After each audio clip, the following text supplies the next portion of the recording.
பைந்தமிழ்ச்சாரல் வணங்கும் திறனாய்வு. எழுத்தாளர் விமல் பரம் எழுதிய தீதும் நன்றும் சிறுகதை தொகுப்பு. அத்தோடு இரண்டாவது நூலாக இன்று ஆய்வுக்கு வருகிறது எழுத்தாளர் சியாமளா யோகேஸ்வரன் அவர்கள் எழுதிய மெல்லிலைகள் நாவல். பைந்தமிழ்ச்சாரல் பல நிகழ்வுகளை நடத்தி வருகிறது. அந்த அடிப்படையில் இன்றைய தினம் 2 நூல்களை திறனாய்வு செய்கிறது. இந்த 2 நூல்களையும் திறனாய்வு செய்வதற்காக எம்மோடு இணைந்திருக்கிறார்கள் பேச்சாளர் வைத்திய கலாநிதி ரஞ்சினி சுப்பிரமணியம் அவர்களும் பேச்சாளர் தாரணி பாலேசன் அவர்களும். இன்று 23ஆம் தேதி நவம்பர் 2025 ஞாயிற்றுக்கிழமை உங்கள் அனைவரையும் சந்திப்பதை இட்டு மட்டற்ற மகிழ்ச்சி அடைகிறோம். நான் உங்கள் அன்பன் ராஜ் குலராஜ். வணக்கம். இன்றைய இந்த நிகழ்வில் இணைந்து சிறப்பித்துக் கொண்டிருக்கின்ற எழுத்தாளர்கள், கலை இலக்கிய ஆர்வலர்கள் அனைவரையும் அன்போடு இந்த அரங்குக்குள் அழைத்துக் கொள்கின்றேன். அத்தோடு இந்த நிகழ்விலே பேச்சாளர்களாக கலந்து கொண்டு சிறப்பித்துக் கொண்டிருக்கின்ற வைத்திய கலாநிதி திருமதி ரஞ்சினி சுப்பிரமணியம் அவர்களையும் திருமதி தாரணி பாலேசன் அவர்களையும் இந்த அரங்குக்குள் அழைத்துக் கொள்வதில் மட்டற்ற மகிழ்ச்சி அடைகிறோம். பைந்தமிழ்ச்சாரல் மீண்டும் இந்த எழுத்தாளர்கள் இருவரையும் இந்த அரங்குக்குள் வரவேற்றுக் கொள்கிறது. எழுத்தாளர் விமல் பரம் அவர்களையும் எழுத்தாளர் சியாமளா யோகேஸ்வரன் அவர்களையும் இந்த அரங்குக்குள் அழைத்துக் கொள்கிறோம். நிகழ்ச்சிக்கு சொல்வதற்கு முன்பாக ஒரு கவிதையோடு இந்த நிகழ்வை ஆரம்பிப்போம். இந்த கவிதையை வழங்குவதற்காக எமது ஒருங்கிணைப்பாளர் பவானி சர்க்குண செல்வம் அவர்களை கவிதையை வழங்குமாறு அன்போடு கேட்டுக்கொள்கின்றேன். வணக்கம்.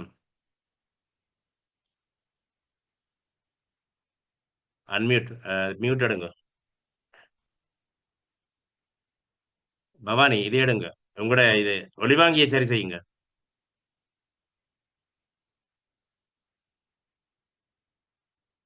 உங்களோட ஒளிவாங்கி பழி வாங்குது.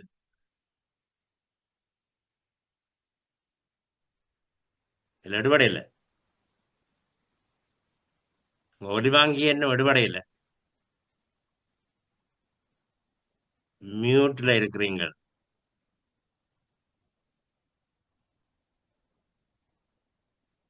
ரைட். இப்ப அனைவருக்கும் எனது அன்பான வந்தனங்கள். தமிழ் வாழ்த்து.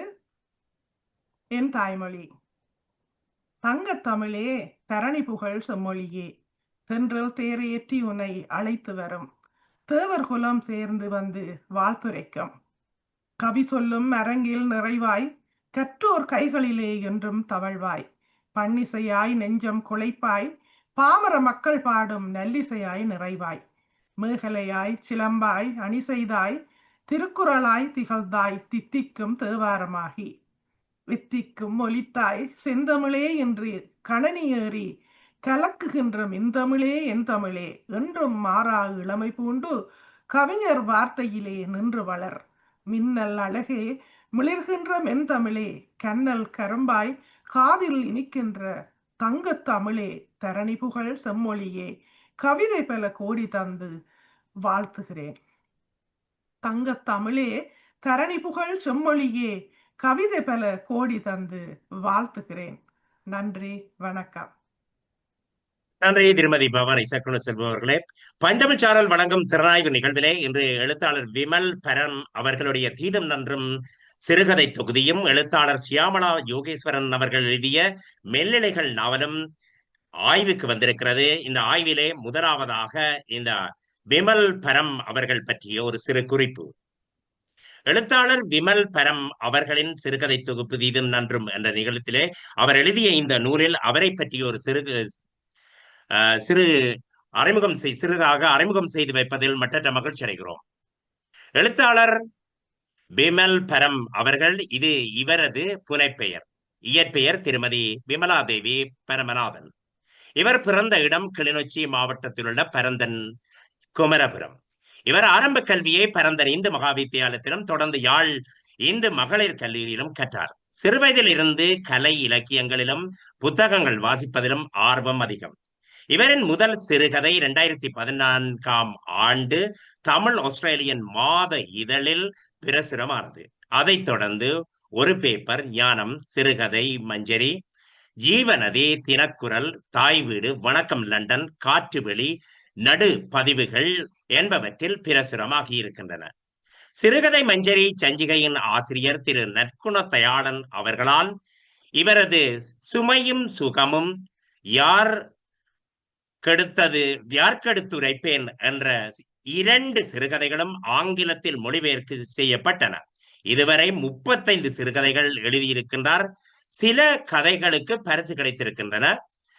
கனடா தமிழ் எழுத்தாளர் இணையம் நடாத்திய சர்வதேச சிறுகதை போட்டி 2019 3வது பரிசும், ஞானம் சஞ்சிகை மற்றும் இன்னொரு ஞானம் சஞ்சிகை ஒவ்வொரு ஆண்டும் நடாத்தும் அமரர் செம்பியன் செல்வன் ஞாபகார்த்த சிறுகதை போட்டி 2019, 2020, 2021, 2023 பாராட்டு பரிசும், கிளிநொச்சி பாலு மகேந்திரா நூலகம் நடாத்திய சிறுகதை போட்டி 2021 பாராட்டு பரிசும், துகள்கள் நடாத்தும் சிறுகதை போட்டி 2024 பாராட்டு பரிசும் இவருக்கு கிடைத்திருக்கிறது.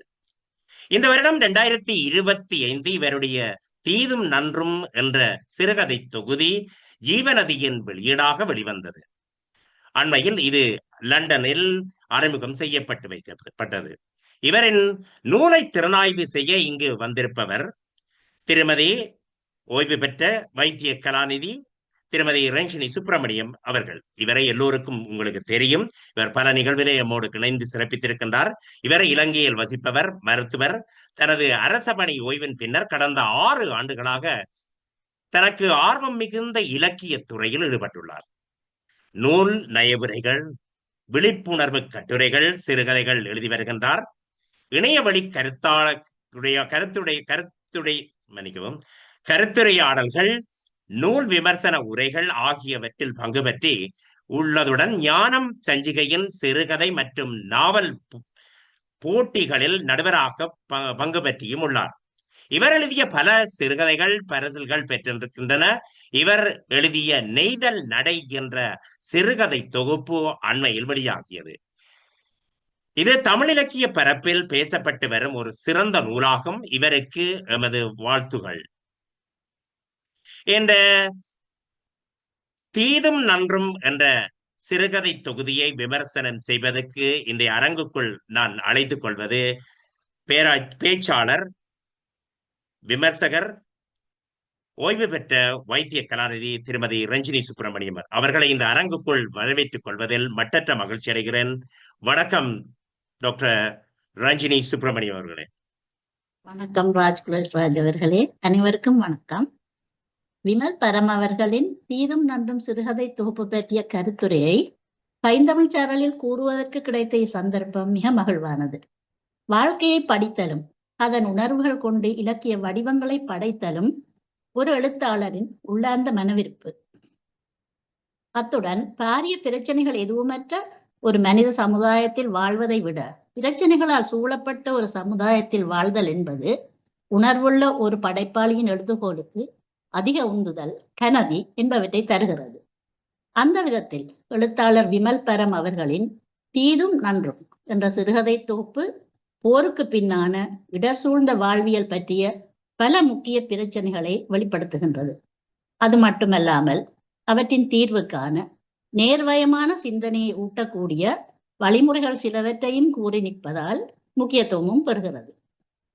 அத்துடன் துன்பத்தில் வாடும் மக்களுக்கு உதவி செய்யும் மனப்பாங்கினை இக்கதைகள் வாசகருக்கு ஏற்படுத்துகின்றன என்பதும் இங்கு கவனிக்கப்பட வேண்டிய முக்கியமான குணாம்சம். போர் சூழ்ந்த பூமியொன்றில் வாழ்தல், அதனால் உருவான வாழ்வியல் பிரச்சனைகளை எழுதுதல், அவற்றை எதிர்கால சந்ததியின் வாசிப்பிற்காக ஆவணப்படுத்துதல் என்பன எமது தாயகத்தில் மிக முக்கியமான கடமைகளுள் ஒன்று.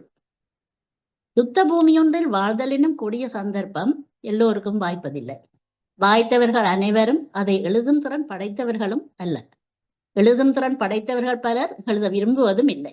அந்த விதத்தில் போருக்குள் வாழ்ந்த நேரடியான அனுபவம் கொண்ட ஒரு படைப்பாளரின் சிறுகதை தொகுப்பு இது என்பதுடன் இன்றைய காலகட்டத்தின் வாழ்வை எதிர்காலத்துக்கு கடத்தும் ஒரு எழுத்து என்பதிலும் சந்தேகம் இல்லை. இதில் தமது தமக்கையார் பிரபல எழுத்தாளர் தாமரச்செல்வியின் வழித்தடத்தினை தந்தை பரமும் பின்பற்றுகிறார். உதவுவதில் இன்பம் கண்ட குடும்பம் ஒன்றில் இருந்து வழிவந்தவர்கள் அவர்கள் என்பதை தன் கதைகளாலும் படைப்பாளர் நிறுவுகிறார். இந்த மனம் அனைவருக்கும் அமைவதும் இல்லை. தீதும் நன்றும் இவரது முதலாவது சிறுகதை தொகுப்பு. ஜீவநதி பதிப்பகத்தின் வெளியீடு. 15 கதைகளுடன் கூடிய இத்தொகுப்பின் அட்டைப்பட ஓவியத்தினை வடிவமைத்தவர் படைப்பாளரின் சகோதரி இந்துபரா. அட்டை வடிவமைப்பு சகோதரர் சுப்ரம் சுரேஷ். நூல் வடிவமைப்பு பரணிதரன் கலாமணி. இவர் பற்றியும் சிறிது கூற வேண்டும். ஜீவநதி மாதாந்த சஞ்சிகை, ஆளுமை சிறப்பிதழ்கள், இலக்கிய வெளியீடுகள் மூலம் எழுத்துலகில் பெரும் சேவை செய்து வருபவர். அவரது முயற்சிகள் மென்மேலும் வெற்றிகளை காணட்டும் எனவும் இச்சமயத்தில் வாழ்த்திக் கொள்கிறேன். நூலுக்கு சிறப்பான பொருத்தமான தலைப்பு அமைந்துள்ளது. இவரது கதைகளில் மனம் ஏற்றுக்கொள்ள தயங்கும் எதிர்வய அம்சங்கள் கூறப்பட்டு பின் அதனை எதிர்கொண்டு வெல்லும் துணிவுடன் நேர்வய அம்சங்களும் சரிசமனாக வெளிக்கொண்டு வரப்படுகின்றன. மற்றும் நமது வாழ்க்கையில் நல்லவையும் தீயவையும் எம்மாலேயே இயற்றப்படுகின்றன என்பதை உணர்த்தும் விதமாகவும் இத்தலைப்பு அமைந்துள்ளது. போருக்கு பின்னான சமுதாயம் ஒன்றில் முக்கியமானது உறவுகளின் இழப்பு தரும் வலி. சொத்துக்கள் இழப்பால் வரும் பொருளாதார நலிவு, இருப்பிட வசதிகளின்மை, வேலை வாய்ப்பின்மை, கல்வி கற்றலுக்கான இடர்கள், ஒழுக்க சீர்கேடுகள், உடல் உளத்தாக்கங்கள், மனவடு என்பவை மிக மிக முக்கியமான பிரச்சனைகளாக அமைகின்றன. போரில் தமது குடும்பத்து ஆண்களை இழந்த பல குடும்பங்கள் பெண் தலைமைத்துவத்துடன் பல சிக்கல்களை எதிர்கொள்கின்றன. அத்துடன் தமது உயிர் காக்கவும் பொருளாதார நலன் வேண்டியும் புலம்பெயர்ந்த இளைய தலைமுறையினரால் பல முதியோர்கள் அன்பான வீட்டுச் சூழலை இழந்தோராகவும் ஆதரவற்றோராகவும் வாழும் நிலை தோன்றியுள்ளது. இவை அனைத்தும் இக்கதைகளூடாக வெளிக்கொண்டு வரப்பட்டு உள்ளது. சிறுகதை தொகுப்பு பற்றி முன்னுரையினை எழுதிய பிரபல எழுத்தாளர் தாட்சாயினி இவ்வாறு கூறுகிறார். துன்பியல் கதைகளை தந்து வாசகனை பதற வைக்கும் கதைகளே கவனம் செல்லும் சூழலில் பாத்திரங்களின் பிரச்சனையை கருணையோடு அணுகி அவர்களின் துன்பங்களின் முடிச்சி அவிழ்த்து ஒரு சில தீர்வு துளிகளை தேனாக அருந்த வைத்து வாசகனிடம் ஒரு இனிய நிம்மதி படருவதை உறுதி செய்கிறார் விமல் பரா. அவ்வகையில் இச்சிறுகதை தொகுதியை படிப்பவர்கள் மனதில் பாத்திர குணாதிசயங்களுக்கு ஏற்ப ஏற்படும் பதற்றமும் கொந்தளிப்பும் முடிவில் நிறைவாக உருமாறுகின்றன. மிகவும் உண்மைதான். இனி இவரது சிறுகதைகள் பற்றி மனதில் பதிந்த எண்ணங்களை கூற முதல். 2013 இலக்கியத்திற்கான நோபல் பரிசு பெற்ற கனேடிய சிறுகதை எழுத்தாளர் அலைஸ் முன்ரோவின் கூற்று ஒன்றினை இங்கு கூறுவது பொருத்தமாக இருக்கும். கதை என்பது நாம் தொடரும் பயணப்பாதை போன்றதன்று, மாறாக ஒரு இல்லத்திற்கு ஒப்பானது. நாம் உள்ளே சென்று சுற்றி திரிந்து பின் பிடித்தமான ஒரு இடத்தில் நிலைப்படுவது போன்றது. அதற்கமைய இப்படைப்பில் எனது மனம் நிலைப்பட்ட பிடித்தமான பண்புகளை முதலில் வரிசையிட்டு அதன் பின் சில மாற்று கருத்துக்களை இறுதியில் கூறுகிறேன். அவை எனது கருத்து மட்டுமே. முதலாவது இவரது எழுத்து முறைமை. இவரது எழுத்து மிக இயல்பானது. யாவரும் வாசித்து மனம் கொள்ளக்கூடிய எளிமை நிறைந்தது. தெளிந்த நீரோட்டம் போன்ற நடை, நிலத்தினை பிரதிபலிக்கும் எளிய கதை மாந்தர் எமது மனதிற்கு மிக நெருக்கமானவர்கள். பொதுவாக உரையாடல்கள் மூலமே நகர்த்தப்படும் கதைகளில் கதைக்களமும் பாத்திர வார்ப்பும் அவர்களது உணர்வுகளும் யதார்த்தமான எழுத்து நடையினால் வாசகர் மனதில் மெனக்காட்சியாக நிலை பெறுகின்றன. அதனால் வாசகர் அந்த சூழலில் வாழ முடிகிறது, உணர்வுகளை அனுபவிக்க முடிகிறது, துன்பம் வரும்போது சோகமாகி இறுதியில் நிம்மதியையும் அணுக முடிகிறது. விளிம்பு நிலை மனிதர்களின் நாளாந்த வாழ்வியல், உரையாடல்கள், உரசல்கள் என்பவற்றை காட்சியாக விரிக்கத்தக்க கதைகள் இவருடையவை என்பதால் நகர வாழ்வினை நுகர்வோருக்கு இவை ஒரு புதியதோர் அனுபவத்தையும் தரக்கூடும். இரண்டாவதாக, யுத்தத்தின் பின்விளைவு காரணமாகவோ பொருளாதார நெருக்கடியினாலோ மிக கடுமையாக மன நலிவடைந்த நிலையில் இருக்கும் கதாபாத்திரங்களுக்கு கதை முடிவில் வலிந்து திணிக்காத தீர்வு ஒன்றை மிக இலகுவாக தந்து செல்லும் விதம் மிகவும் பாராட்டத்தக்கது. வீழ்தல் என்பது மீள் எழுகைக்கான சந்தர்ப்பம் என்பதை தன் கதைகளின் போக்கில் உணர வைக்கிறார். மூன்றாவதாக, இங்கு மிகச்சிறப்பாக கூறக்கூடிய மற்றொரு அம்சம் பெண்களின் ஆளுமை மிக்க குணாதிசய வடிவமைப்பு. உறுதியும் மனத்திடமும் மிக்க பெண்கள் இவரது பாத்திர படைப்புகளில் மிக முக்கியமானவர்கள். யுத்தத்தின் விளைவாக குடும்ப தலைவனை இழந்து இடம்பெயர்வுடன் வருமானமின்மை, தொழில் முயற்சிகள் இன்மை, விவசாயம் பாழடைதல், கல்வி மற்றும் ஒழுக்கச் சிதைவு முதலான பல இடர்களுக்கு இவர்கள் முகம் கொடுக்கின்றனர். பெண் தலைமைத்துவத்தின் சமயோசிதம் மிக்க தீர்க்கமான உறுதியான முடிவு அநேகமாக எல்லா கதைகளிலும் மனதில் நிலை பெறுகிறது. சில சமயங்களில் படிப்பறிவில்லாத பாமர பெண்கள் கூட தமது அனுபவ முதிர்ச்சியின் காரணமாக எடுக்கும் தீர்மானங்கள் பிரமிப்பை தருகின்றன. தாம் பெற்ற குழந்தைகளின் நிம்மதியான வாழ்விற்காக இவர்களது பெரும் முயற்சியும் வழிகாட்டுதலும் ஏனையோருக்கு முன்மாதிரியாக திகழ்கின்றன. உதாரணமாக சொன்னால், காலமும் கனியும், விதியோடும் மதியோடும், தூறல்கள் மழையாகலாம், அனலிடை பூக்கள், எதிர்கால கனவுகள், விடியும் பொழுது ஆகிய கதைகள் இவ்வாறாக அமைகின்றன. அத்துடன் இதே கதைகள் வேறு பல நல்ல விடயங்களையும் உள்ளடக்கி உள்ளன. குறிப்பாக சிலவற்றை சொல்லலாம். தூறல்கள் மழையாகலாம் கதையில் இளவயதில் விதவையான தன் மகனின் மனைவிக்கு மறுவாழ்வு அமைத்து கொடுக்க நினைக்கிறார் மாமியார். அதற்காகவே தன் இயலாத வயதிலும் தன்னுடன் துணையாக இருந்த மருமகளை பிரிந்து வயோதிபர் மடம் செல்கிறார். இவரது அன்பிற்கு சரிசமான அன்பை காட்டும் மருமகள். மிக உருக்கமான கதாபாத்திரங்கள். விதவா விவாகம் இங்கு வலியுறுத்தப்படுவதுடன் தன்னலம் கருதாது ஏனையோருக்கான முன்மாதிரி பெண்ணாகவும் இந்த மாமியார் இருக்கிறார். அடுத்து விதியோடும் மதியோடும் கதையில் இந்த கதை ஒரு பொறுப்பில்லாத அன்பில்லாத மகன் பற்றியது. படிப்பின் பெருமதியை அவன் உணரவில்லை, தாயின் சிரமங்களை உணரவில்லை, பெரும் செலவில் புலம்பெயர்ந்து மனம் முடித்து அங்கேயே வாழ்கிறான். தாயை காணக்கூட வருவதில்லை இந்த சுயநலம் பிடித்த மகன். பல வருடங்களின் பின் தாயை காண வருகிறான். மகன் இருக்கிறானா இல்லையா என்ற பரிதவிப்பில் இருக்கும் அன்னை மனம் மகிழ்கிறாள். ஆனால் அவன் வந்ததோ அன்னையின் ஒரே ஒரு சொத்தாக இருக்கும் வீட்டையும் பறித்துவிட்டு வெளிநாட்டில் வீடு வாங்குவதற்காக. தாய் ஒப்புக்கொள்ளவில்லை. மகன் கோபத்துடன் வெளியேறுகிறார்.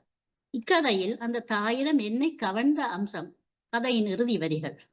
மகன் சென்ற பிறகு தன்னுடன் அதே வீட்டில் இருக்கும் உறவு பெண்களை தாய் இவ்வாறு அழைக்கிறார்.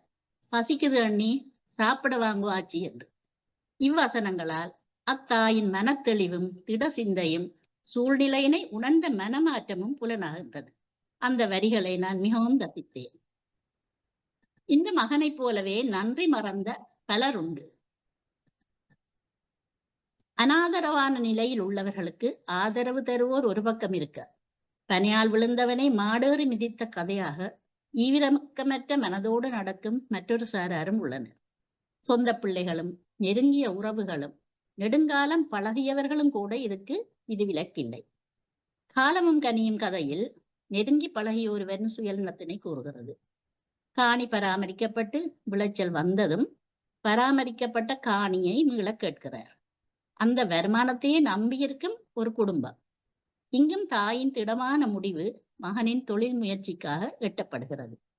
நம்பிக்கையே மனித வாழ்வு என நிரூபிக்கும் வகையில் இக்கதையில் ஆண் துணையற்ற பெண் கதாபாத்திரங்கள் மிகவும் வலிமையுடன் சூழ்நிலையினை சமயோசிதமாக எதிர்கொள்கின்றன. நான்காவதாக, ஏழ்மையிலும் செம்மை காட்டும் கதாபாத்திரங்களும் அறம் மறந்த செல்வந்தர்களும் தர்ம சிந்தனையுடைய செல்வந்தர்களும் என எதிரும் புதிருமான மனித குணாதிசயங்கள் இவரது கதைகளில் இனங்காட்டப்படுகின்றன. ஏழ்மையான நிலையில் வாழ்ந்தாலும் மனச்சாட்சியுள்ள தொழிலாளி செல்வம் இருந்தாலும் அத்தியாவசிய உணவுப் பொருட்களை பதுக்கி அதிக விலையில் விற்க நினைக்கும் முதலாளியை தட்டி கேட்கிறார். தனது வேலை போனாலும் பரவாயில்லை என அவரை எதிர்த்து நிற்கிறார். அந்த முயற்சியில் முதலாளியின் நியாயமான மனமாற்றத்திற்கும் அவனே காரணமாகிறார். ஆனால் அனைத்து முதலாளிகளும் அவ்வாறு அல்ல என்றொரு கோணத்தை முள்பாதை காட்டுகிறது. இங்கு இரக்க சிந்தையுடைய முதலாளி தனது தோட்டத்தின் ஒரு பகுதி நிலத்தை அதனை வளமாக்கி தந்த ஏழை இளைஞருக்காக எழுதி கொடுக்கிறார். அதுவும் எப்படி, காணியை முழுதாக விற்க நினைக்கும் தன் மகனுக்கு தெரியாமல் அதை செய்கிறார். இவ்வாறான மனிதர்களால் தான் உலகம் இன்றும் வாழ்கிறது என்று எண்ண தோன்றுகிறது. இக்கதையின் முடிவு எவ்வாறு அமையப் போகிறது என்று நான் நினைத்து கொண்டிருக்க மிக இலகுவான தீர்வினை தந்தது படைப்பாசிரியரின் திறமை. பாராட்டுக்கள். 5வதாக, யுத்தத்தின் விளைவாக அங்கவீனர்களாக ஆகியோருக்கான சில தீர்வுகளை விளக்கும் கதைகள். யுத்தம் நல்ல நிலையில் இருந்த பலரை அங்கவீனர்களாக்கியுள்ளது. அதில் போராளிகளும் பொதுமக்களும் அடக்கம்.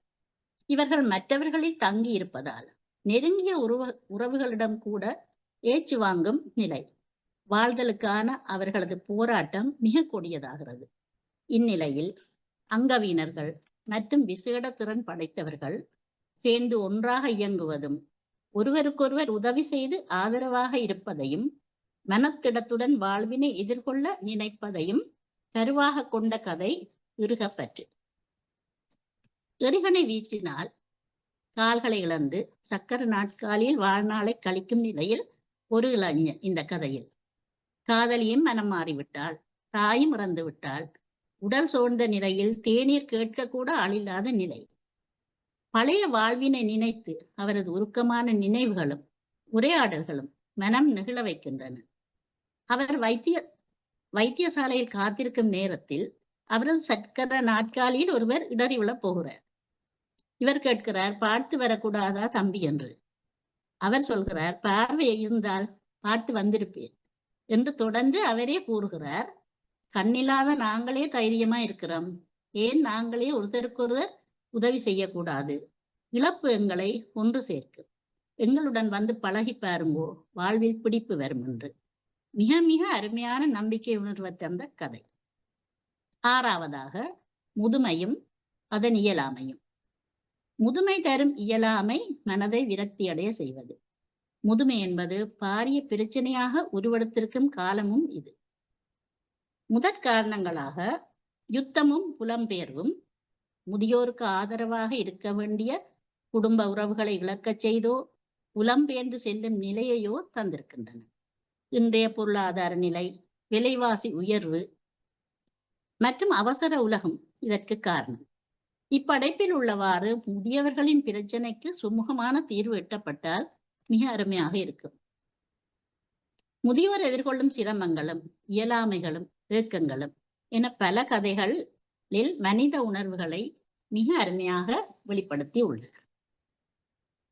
அத்துடன் முதியவர்கள் பிள்ளைகளின் வீட்டில் வாழ்தல், முதியோர் இல்லங்களில் வாழ்தல், அதாவது அவர்களுடைய வயது உடையவர்களுடன் சேர்ந்து வாழ்தல் என்ற இரு கோணங்களிலும் ஏற்றுக்கொள்ளத்தக்க வாதங்கள் உரையாடல் வடிவில் அலசப்பட்டுள்ளன.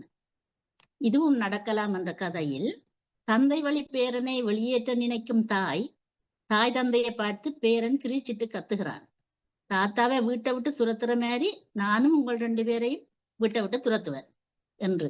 அந்த குரல் கேட்டு உண்மையில் எனது மனமும் அதிர்ந்தது. தூரமும் அருகே கதையில் அனாதையான தன்னை எடுத்து வளர்த்த தந்தையன் அறியாத மகன் அவரை காப்பகத்தில் விட எண்ணுகிறார். பின் மற்றும் ஒருவர் மூலம் அறிந்த பின் தன் செயலுக்காக வருந்துகிறார். கதையின் இறுதியில் ஒரு வசனம். அந்த தந்தை கூறுகிறார், என்னை விட்டுட்டு நீ இருக்க மாட்டாய் என்று எனக்கு தெரியும் ராசாண்டு. மிக உருக்கமாக மனதில் நின்ற வசனம். இக்கதையில் முதுமையில் வரும் மறதி நிலை கதையின் ஆரம்பத்தில் மன நெகிழும் விதத்தில் எழுதப்பட்டுள்ளதும் சிறப்பு.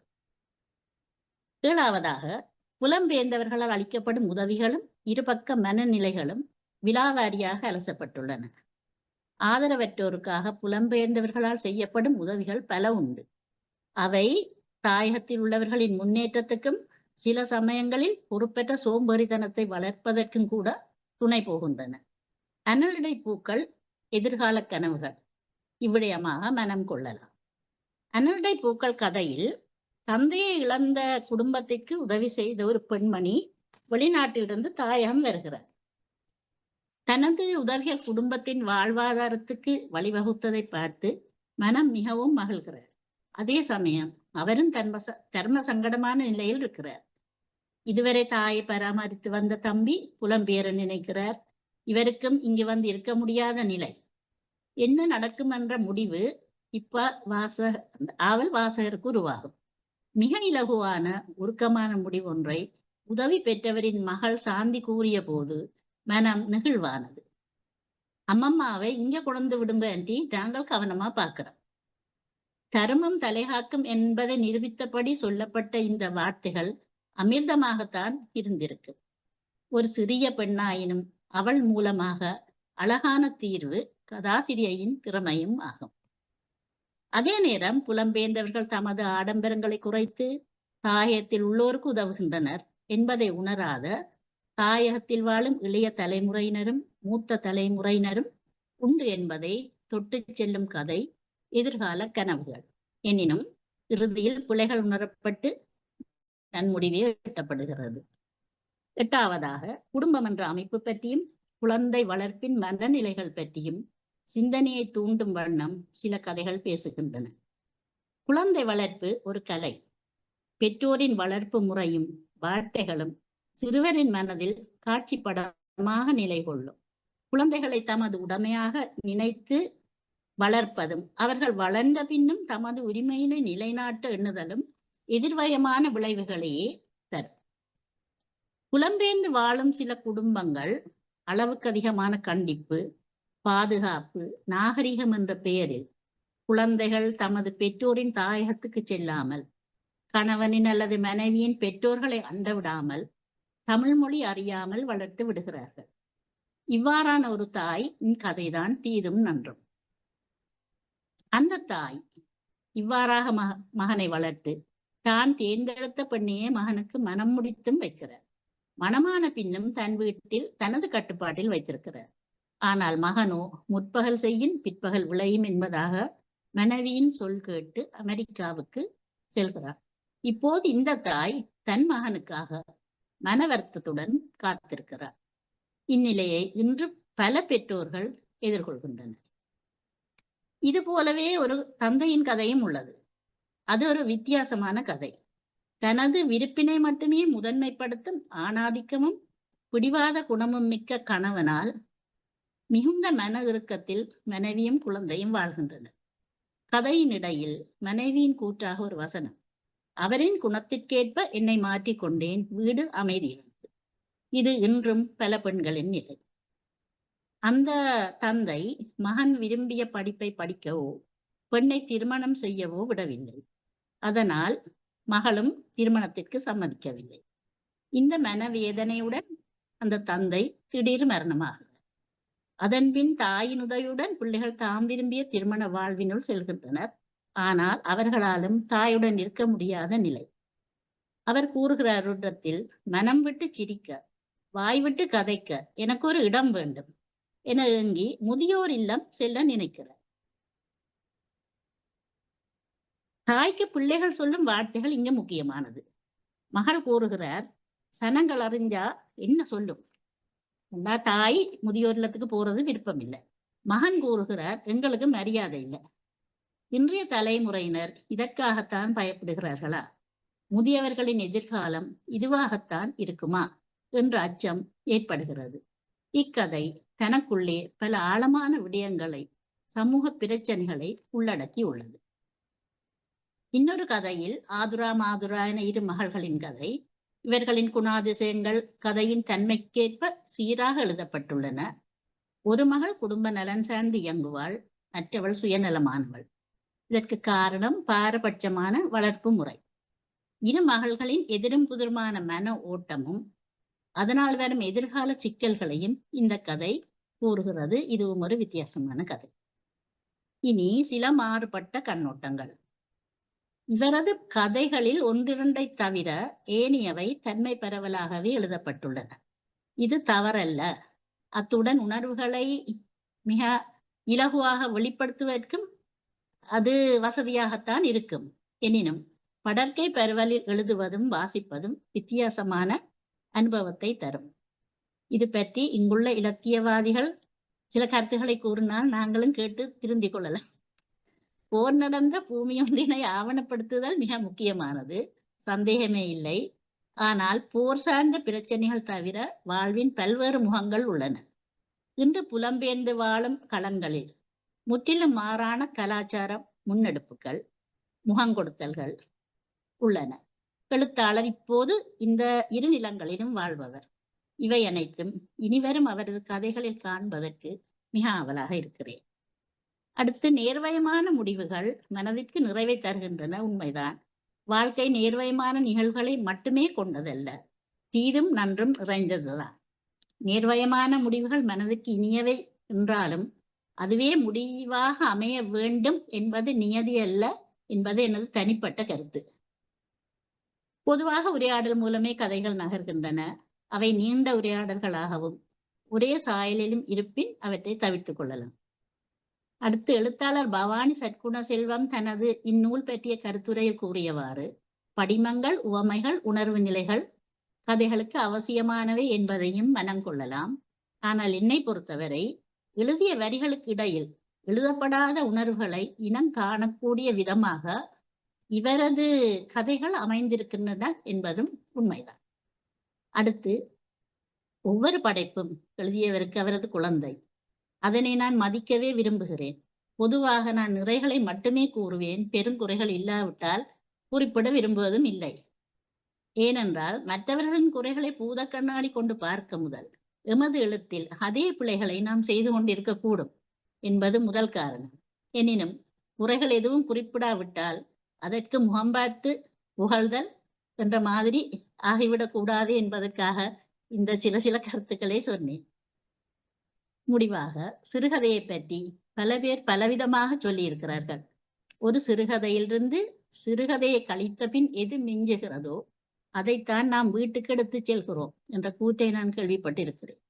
இத்தொகுப்பிலிருந்து மனிதநேயம், எதிர்காலத்திற்கான நேர்வயமான நம்பிக்கை எனும் பெறுமதியான செல்வங்களை யாவரும் எடுத்து செல்லலாம் என கூறி எனது உரையை நிறைவு செய்கிறேன்.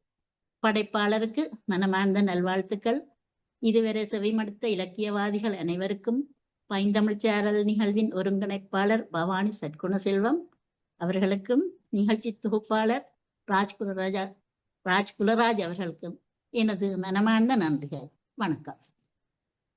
நன்றி வைத்திய கலாநிதி திருமதி ரஞ்சினி சுப்பிரமணியம் அவர்களே. உங்களுடைய பார்வையில் பல விமர்சனங்களை செய்திருக்கிறீர்கள். இது ஒரு வித்தியாசமான பார்வையாக பார்த்திருக்கிறீர்கள். அதோடு அன்றைய தினம் இவருடைய புத்தகம், அந்த நூல் அறிமுகம் செய்யப்பட்ட போது 3 பேச்சாளர்களை நினைக்கிறேன், அவர்களுடைய பார்வையும் வித்தியாசமாக இருந்தது, அருமையாக இருந்தது. நான் இந்த புத்தகத்தை வாங்கி வந்து ஒரு 3 கதைகளை வாசித்தேன். அதில் ஒன்றுதான் அந்த மகன் தாயினுடைய காணியை வித்து அந்த காணியை கூடாக வேறொரு வீடு வாங்குவதற்கு செய்கின்ற போது அந்த கதைகள் எல்லாமே மனதை உருக்குகின்ற கதைகளாக இருக்கிறது. நிறைகள், குறைகள், ஒரு எழுத்தாளரை எவ்வாறு ஊக்குவிக்க வேண்டும் என்பதற்கான உங்களுடைய கருத்துக்களுக்கு நன்றி. மீண்டும் இணைப்பிலே அப்படியே காத்திருங்கள். இன்றைய நேரத்தை பொருட்படுத்தாமல் எமது நிகழ்விலே கலந்து கொண்டு சிறப்பித்தமைக்காக பைந்தமிழ் சாரல் சார்பிலே எமது மனமார்ந்த நன்றிகளை தெரிவித்துக் கொள்கிறோம். அடுத்த நூல் ஆய்வு முடிந்த பிற்பாடு கருத்துரைகள் இடம்பெறும் என்பதை அறிய தருகிறோம். அனைவரும் இந்த நிகழ்ச்சியோடு ஒருங்கிணைந்து நிகழ்ச்சியை கண்டு பார்த்து மகிழுமாறு அன்போடு கேட்டுக்கொள்கிறோம். சரி, அடுத்ததாக நாம் 2வது நூல் ஆய்வுக்கு வருகிறது. அடுத்ததாக எழுத்தாளர் சியாமளா யோகேஸ்வரன் எழுதிய மெல்லிலைகள் என்ற நாவல் திறனாய்வுக்கு எடுத்துக்கொள்ளப்படுகிறது. இது அண்மையில் வெளிவந்தது. இவர் யாழ்ப்பாணம் பருத்தித்துறையை பிறப்பிடமாக கொண்டவர். பேராதனைய பல்கலைக்கழக விவசாய பீட பட்டதாரி. தற்போது ஆஸ்திரேலியாவில் லக்டியஸ் பன்னாட்டு பால் தயாரிப்பு நிறுவனத்தில் தர நிர்ணய கட்டுப்பாட்டு ஒருங்கிணைப்பாளராக பணியாய் புரிந்து வருகின்றார். குயின்ஸ்லாந்து தமிழ் மன்றம் மற்றும் ஆஸ்திரேலியா தமிழ் பேரவை ஆகியவை நடத்திய சிறுகதை போட்டிகளில் பரிசில்களை வென்றிருக்கின்றார். சிறுகதை மஞ்சரி, அரமியம், இளவேணி, காற்றுவெளி, தாய் வீடு மற்றும் எதிரொலி பத்திரிகைகளுக்கான சிறுகதைகளையும் மற்றும் சமகால நிகழ்வுகள் தொடர்பான ஆய்வு கட்டுரைகளையும் எழுதி வருகின்றார். 10 வருடங்களாக தமிழ் பாடசாலையின் ஆசிரியராகவும் சேவையாற்றி வரும் இவர் சிறுவர்களின் கலை விழாக்களுக்கான நாடகங்களை எழுதி நெறியாள்கை செய்து அனுபவத்துடன் மூத்தோர் அவைக்கான நாடகங்களையும் எழுதி அரங்கேற்றியும் இருக்கின்றார். ஆஸ்திரேலிய தமிழ் பட்டதாரிகள் சங்கம் பிரிஸ்பன் தமிழ் பாடசாலை தமிழ் போட்டிகளுக்கான ஆக்கங்களை, கவிதைகள், கட்டுரைகள் என்பவற்றை எழுதி வருகின்றார். நியூ சவுத் வேல்ஸ் பாடசாலைகள் கூட்டமைப்புடன் இணைந்து தமிழ் பாடசாலைக்கான ஆக்கங்களையும் எழுதியிருக்கின்றார்.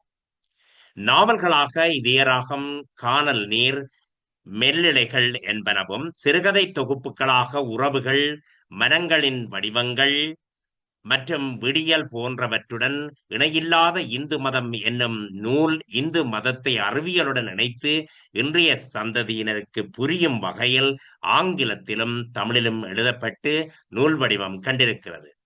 வடுக்கள் வரமொன்று தாராயோ என்ற இவரது இரு சிறுகதைகள் திரு முருகேசு நற்குணதயாளன் அவர்களால் ஆங்கிலத்தில் மொழிபெயர்க்கப்பட்ட பெண் எழுத்தாளர்களின் சிறுகதை தொகுப்பில் இடம்பெற்றிருக்கிறது.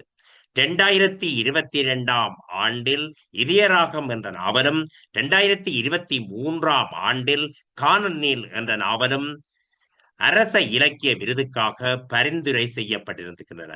இவர் எழுதிய மெல்லிழைகள் என்ற நாவலை திறனாய்வு செய்ய இங்கு வந்திருப்பவர் திருமதி தாரணி பாலேசன் அவர்கள். இவர் ஒரு விமர்சகர், ஆஸ்திரேலியாவில் வாழ்ந்து வருகிறார். ஆஸ்திரேலியாவில் ஒரு தொழில்முறை மின்னியல் பொறியியலாளர், ஒரு தமிழ் ஆர்வலர், எழுத்தாளர், வாசகர் மற்றும் விமர்சகர். பல சிறுகதைகளை எழுதியிருக்கின்றார், பரிசுகளையும் வென்றிருக்கின்றார். அத்தோடு மட்டுமல்லாது சமூக ஊடகங்களிலே அவ்வப்போது தனது அனுபவங்களின் தகவல்களாக பதிந்து வருபவர். இவர் ஒரு வளர்ந்து வரும் தமிழ் இலக்கிய ஆளுமை மட்டுமல்லாமல் சிறந்த நூல் விமர்சகரும் கூட. பல கதைகளுக்கு தன் விமர்சனம் மூலம் மெருகூட்டி இருப்பதுடன் பல நிகழ்வுகளை தொகுத்து வழங்கியும் பல்துறை வித்தகருமாக விளங்குகிறார். இப்போது சியாமளா யோகேஸ்வரன் அவர்கள் எழுதிய மெல்லிழைகள் நாவலை இந்த அரங்கிலே திறனாய்வு செய்ய அன்போடு அழைத்துக் கொள்வது பேச்சாளர் திருமதி தாரணி பாலேசன் அவர்களை.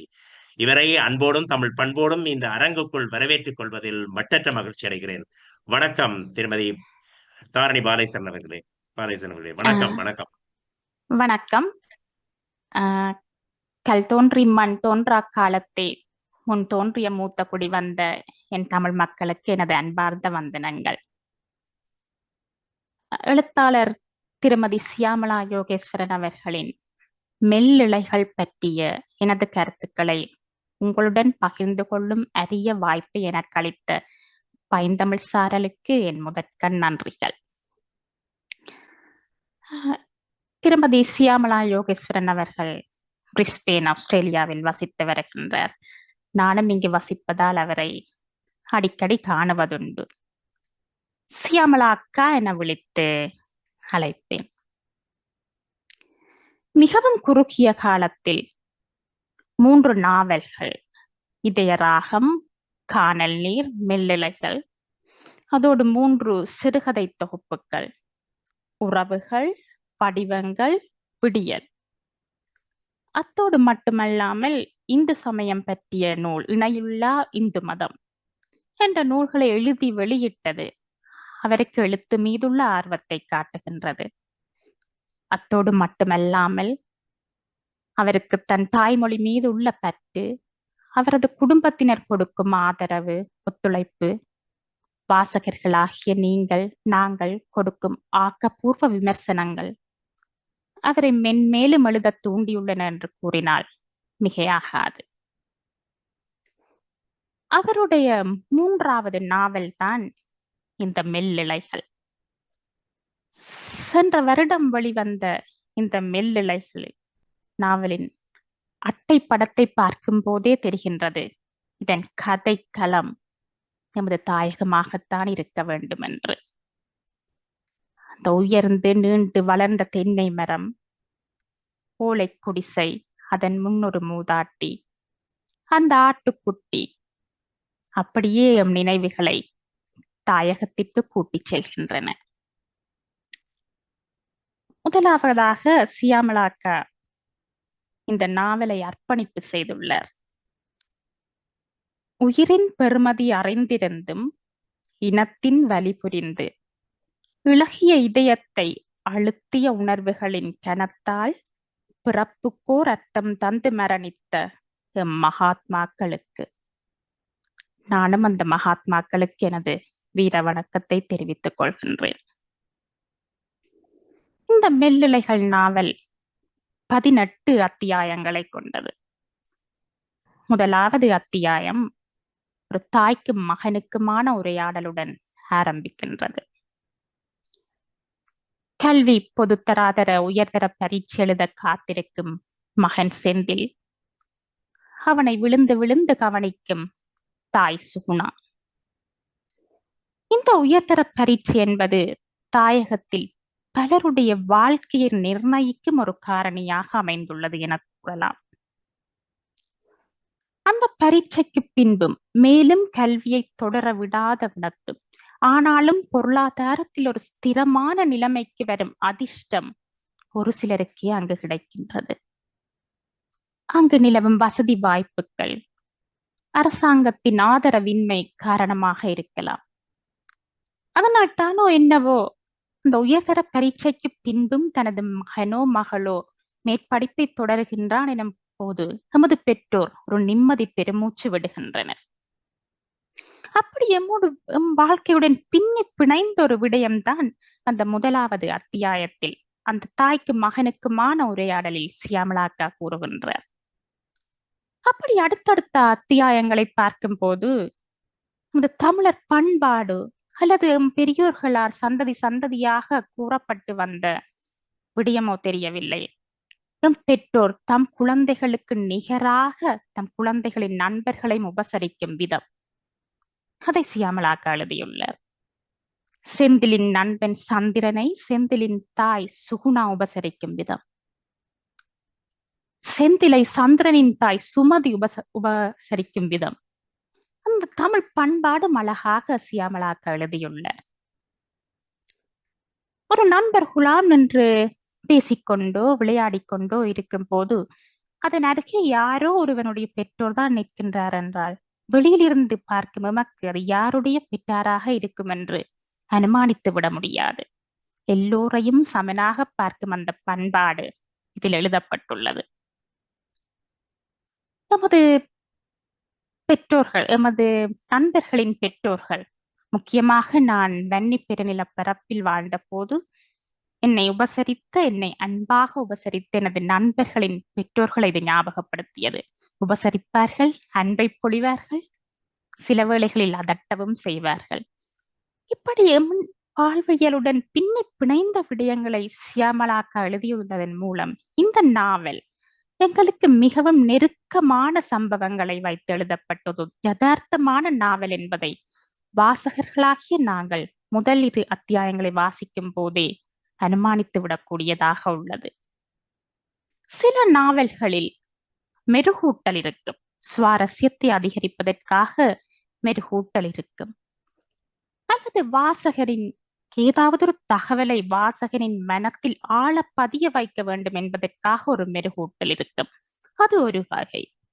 இன்னொரு வகை முழுக்க முழுக்க யதார்த்தமான சம்பவங்களை வைத்து, யதார்த்தமான நிகழ்வுகளை மையமாக வைத்து எழுதப்பட்டிருக்கும். இந்த மெல்லிழைகள் நாவலை நாங்கள் அந்த இன்னொரு வகையில் முழுக்க முழுக்க யதார்த்தமான சம்பவங்களை வைத்து எழுதப்பட்ட நாவல் வகையில் அடக்கலாம். இப்படியே அடுத்த அத்தியாயங்களில் செந்தில் மற்றும் சந்திரனுக்கு இடையேயான அந்த பள்ளி பருவ நட்பை சியாமளாக்கா விவரிக்கின்றார். அந்த பள்ளி பருவ நட்பு விசேடமானது, தனித்துவமானது, ஆழமானது, நிறைகளோடு சேர்த்து குறைகளையும் ஏற்றுக்கொள்வது, முச்சிந்தனை இல்லாமல் எம் கருத்துக்களை அப்படியே பகிர்ந்து கொள்ள அனுமதிப்பது, முடிவில்லாதது. இப்படி அடக்கிக் கொண்டே போகலாம். அந்த ஒரு நட்புத்தான், அப்படி ஒரு நட்புத்தான் அந்த செந்திலுக்கும் சந்திரனுக்கும் இடையேயான நட்பு. அதை சியாமளாக்கா விவரிக்கின்றார். இது நண்பனுடைய தனிப்பட்ட வாழ்க்கை, இது என்னுடைய தனிப்பட்ட வாழ்க்கை. அவனுடைய தனிப்பட்ட வாழ்க்கையை பற்றி அவன் எனக்கு கூற வேண்டும் என்றோ, அல்லது என்னுடைய தனிப்பட்ட வாழ்க்கையை பற்றி நான் அவனுக்கு கூற வேண்டும் என்றோ எதிர்பார்க்க முடியாது. அது நாகரிகமாக இருக்காது. ஆனாலும் நாம் நண்பர்கள். இப்படி ஒரு வகை நட்பு இருக்கும். இன்னொரு வகையில் எனக்கும் என் நண்பனுக்கும் எந்த ஒளிவு மறைவும் இருக்கக்கூடாது. அப்படி ஏதாவது அவன் ஒழித்தால் அவன் குளற பிடிச்ச ஏண்டா நீ என்னத்தை இது மறைச்சனே, ஏன் இதை நீ என்னிடம் கூறவில்லை என கேட்கும் அந்த உரிமை கூடிய நட்பில் கொஞ்சம் நெருக்கம் இருக்கும். அப்படி அந்த நெருக்கமான ஒரு நட்பு தான் இந்த சந்திரனுக்கும் செந்திலுக்கும் இடையேயான நட்பு. இப்படி இருக்கும்போது சந்திரனுக்கு நந்தினி மேல் காதல். நண்பனாக செந்திலுக்கு ஆரம்பத்தில் அதை ஏற்றுக்கொள்ளும் மனத்தில் ஒரு தயக்கம். யதார்த்தமான உண்மைதான். ஆனாலும் எதிர்பார்த்தது போல நண்பனின் காதலுக்கு துணை புரிகின்றான். இந்த தொழில்நுட்ப வளர்ச்சி, உலகமயமாதல் நமது வாழ்வியலில் பல மாற்றங்களை, அபரிவிதமான மாற்றங்களை நாம் எண்ணி பார்க்க முடியாத அளவுக்கு கொண்டு வந்துள்ளன. உதாரணத்திற்கு சொல்ல போனால், எனக்கு அப்போது 8-9 வயது இருக்கும். நமது ஊரில் மாலை வேளைகளில் பெண்கள் அக்காமார் மஞ்சள் தேய்த்து குளித்து அழகாக பாவாடை சட்டை அணிந்து இரட்டை ஜடை பின்னி, அநேகமானவர்களின் கால்களில் கொலுசு கூட இருக்கும். இந்த பொட்டு நேர்த்தியாக கீறப்பட்ட அந்த திருநீறு அப்படியே வரிசையாக சென்று கோயிலில் தண்ணி அள்ளி வருவார்கள். அயலில் வசிப்பவர்கள், அடுத்தடுத்த ஒழுங்கைகளில் வசிப்பவர்கள் ஒன்றாக வரிசையாக இடுப்பில் குடங்கள் ஏந்தி கோயிலில் தண்ணி அள்ளி வருவார்கள். அதுவும் திரும்பி வரும்போது அந்த தண்ணீர் வெளியில் சிந்தா வண்ணம் அப்படி பக்குவமாக நடந்து வருவார்கள். எந்த வயதினரும் பார்த்து ரசிக்கக்கூடிய அந்த காட்சி. நான் கூட அப்போது 8-9 வயதுதான் இருக்கும். அம்மாவிடம் கேட்டுள்ளேன், எனக்கு ஒரு சின்ன குடம் வேண்டி தாங்க அம்மா, நான் அந்த அக்காமாரோட போய் தண்ணி அள்ளி வர கோயில்லே என்று. முதியவர்கள் கூட அந்த காட்சியை பார்த்து ரசித்திருப்பார்கள். இனத்தின் தொடர்ச்சிக்கு காரணமான அந்த பெண் பிள்ளைகள் இந்த பக்குவமாக நடந்து வரும் காட்சியை பார்த்து மகிழ்ந்திருப்பார்கள்.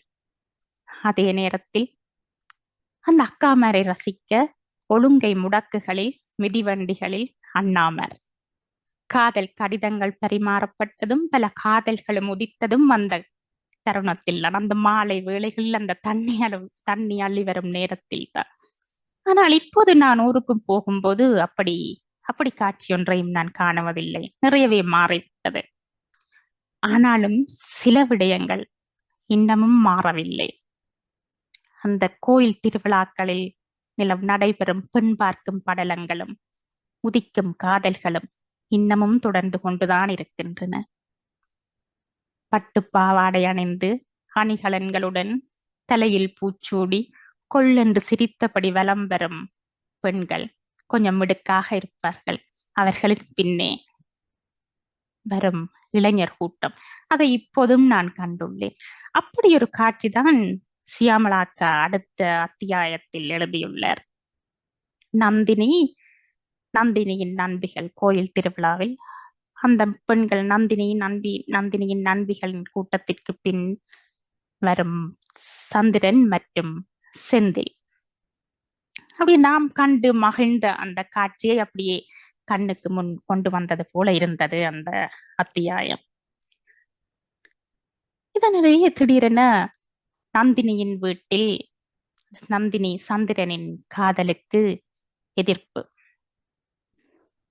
எமது சமூக கட்டமைப்பில் காதல் என்பது அநேக நேரங்களில் இன்னமும் எதிர்ப்புகளை சந்தித்துக் கொண்டுதான் உள்ளது.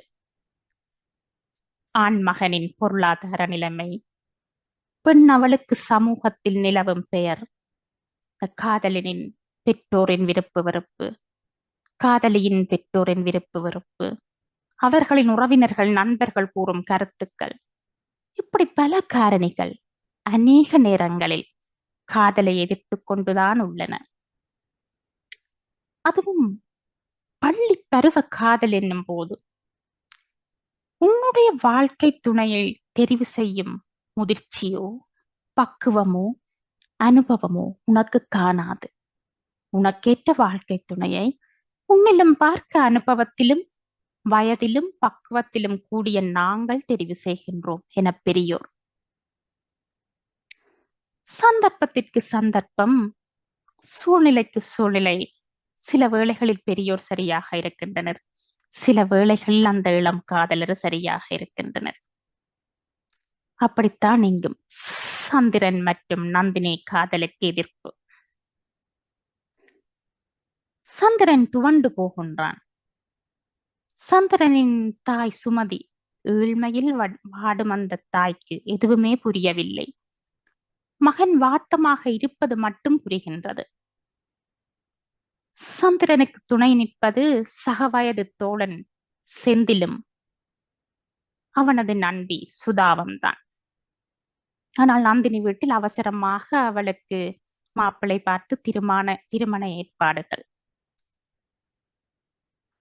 இப்படி ஒரு இறுகிய சூழ்நிலை வரும்போது, அந்த பெரியவர்களுக்கும் இளம் காதலர்களுக்கும் இடையே இறுகிய சூழ்நிலை வரும்போது, அந்த பெரியவர்களின் இளம் சகோதரர்கள் அந்த இறுகிய சூழ்நிலையை இழக்க முயற்சிப்பதை பார்த்துள்ளேன்.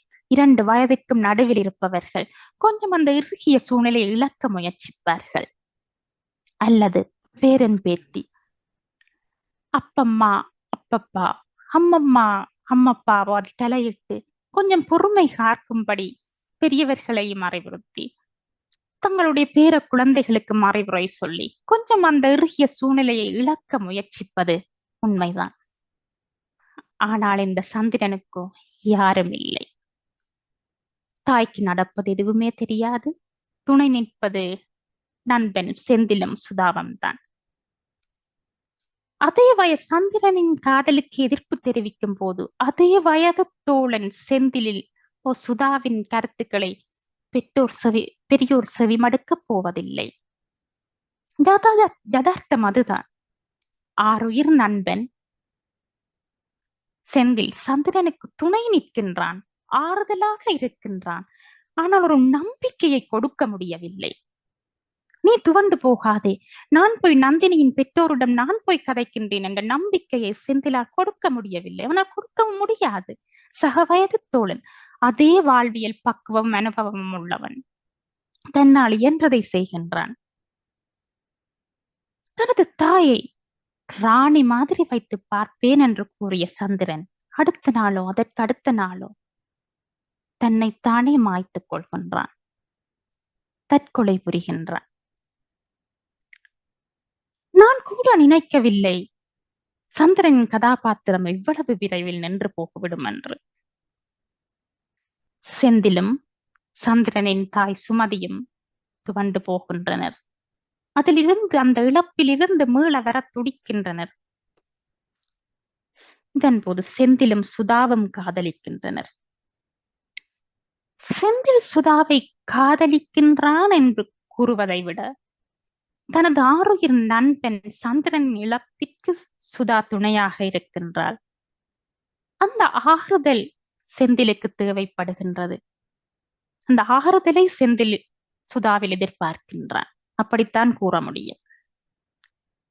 தனது நண்பனின் உயிரை பறித்தது காதல் என்பதால் அந்த காதலின் மீது அவனுக்கு ஒரு அவநம்பிக்கை ஏற்படுகின்றது.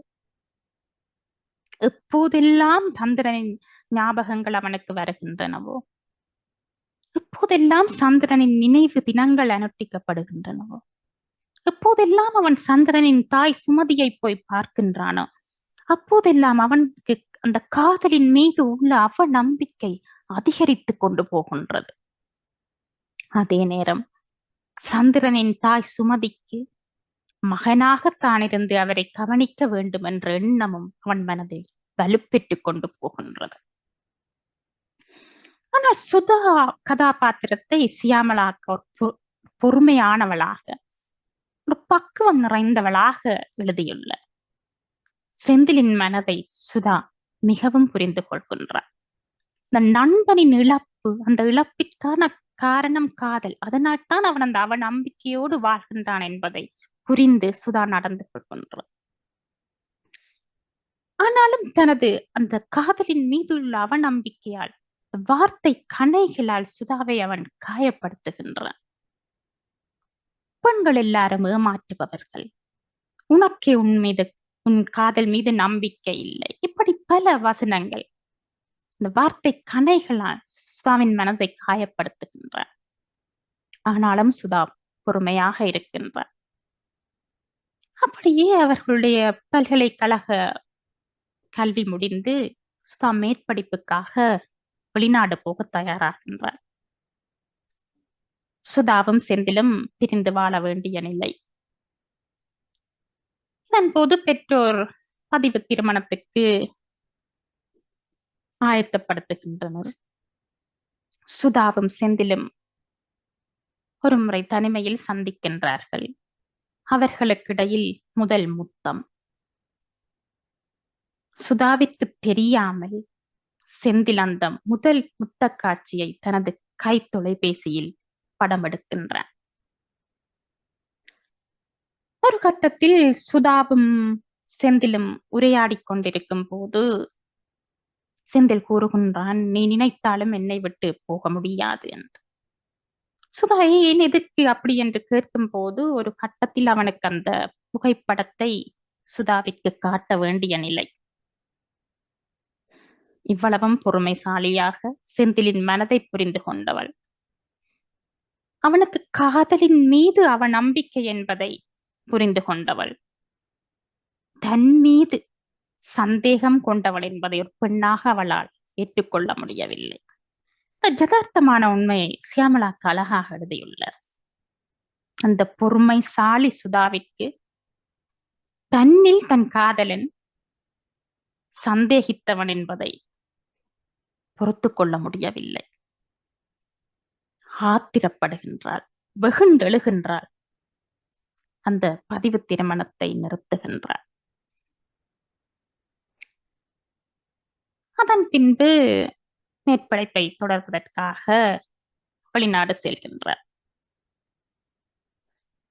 இதுவரை அத்தியாயங்களும் ஒரு மீட்டல் போல இருந்தன. வாசிக்கும் போது எமக்கு நெருக்கமானவர்களின் சம்பவங்கள், நாம் கடந்து வந்த பாதை, நாம் நினைத்து ஏங்கும் சில உறவுகள், நட்புகள், அதை பற்றி ஒரு மீட்டல் போல அந்த பயணித்துக் கொண்டிருந்த அத்தியாயம் இப்போது கொஞ்சம் விறுவிறுப்பு அதிகரிக்கின்றது.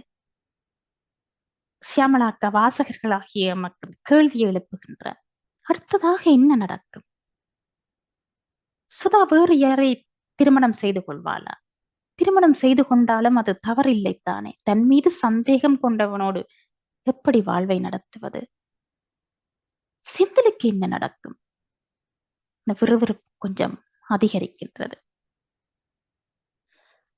வெளிநாடு சென்ற சுதா இன்னமும் சுதாவிற்கு செந்தில் மீது இருக்கும் காதல் ஒரு புறம், மறுபக்கம் தன்னை சந்தேகித்தவன் என்றொரு ஆத்திரம். எதிர்மறையான இரு உணர்வுகள், காதல், அவன் மீது உள்ள ஆத்திரம். சுதா திக்கு முக்காடுகின்றாள். அவனை மறப்பதற்கு முயற்சிக்கின்றாள் செந்திலை. அதனால் தன்னை ஏதாவது ஒரு செயலில் மாறி மாறி ஈடுபடுத்திக் கொண்டிருக்கின்றார். ஒரு 2-3 அத்தியாயங்களில் செந்திலை பற்றி எதுவுமே இல்லை.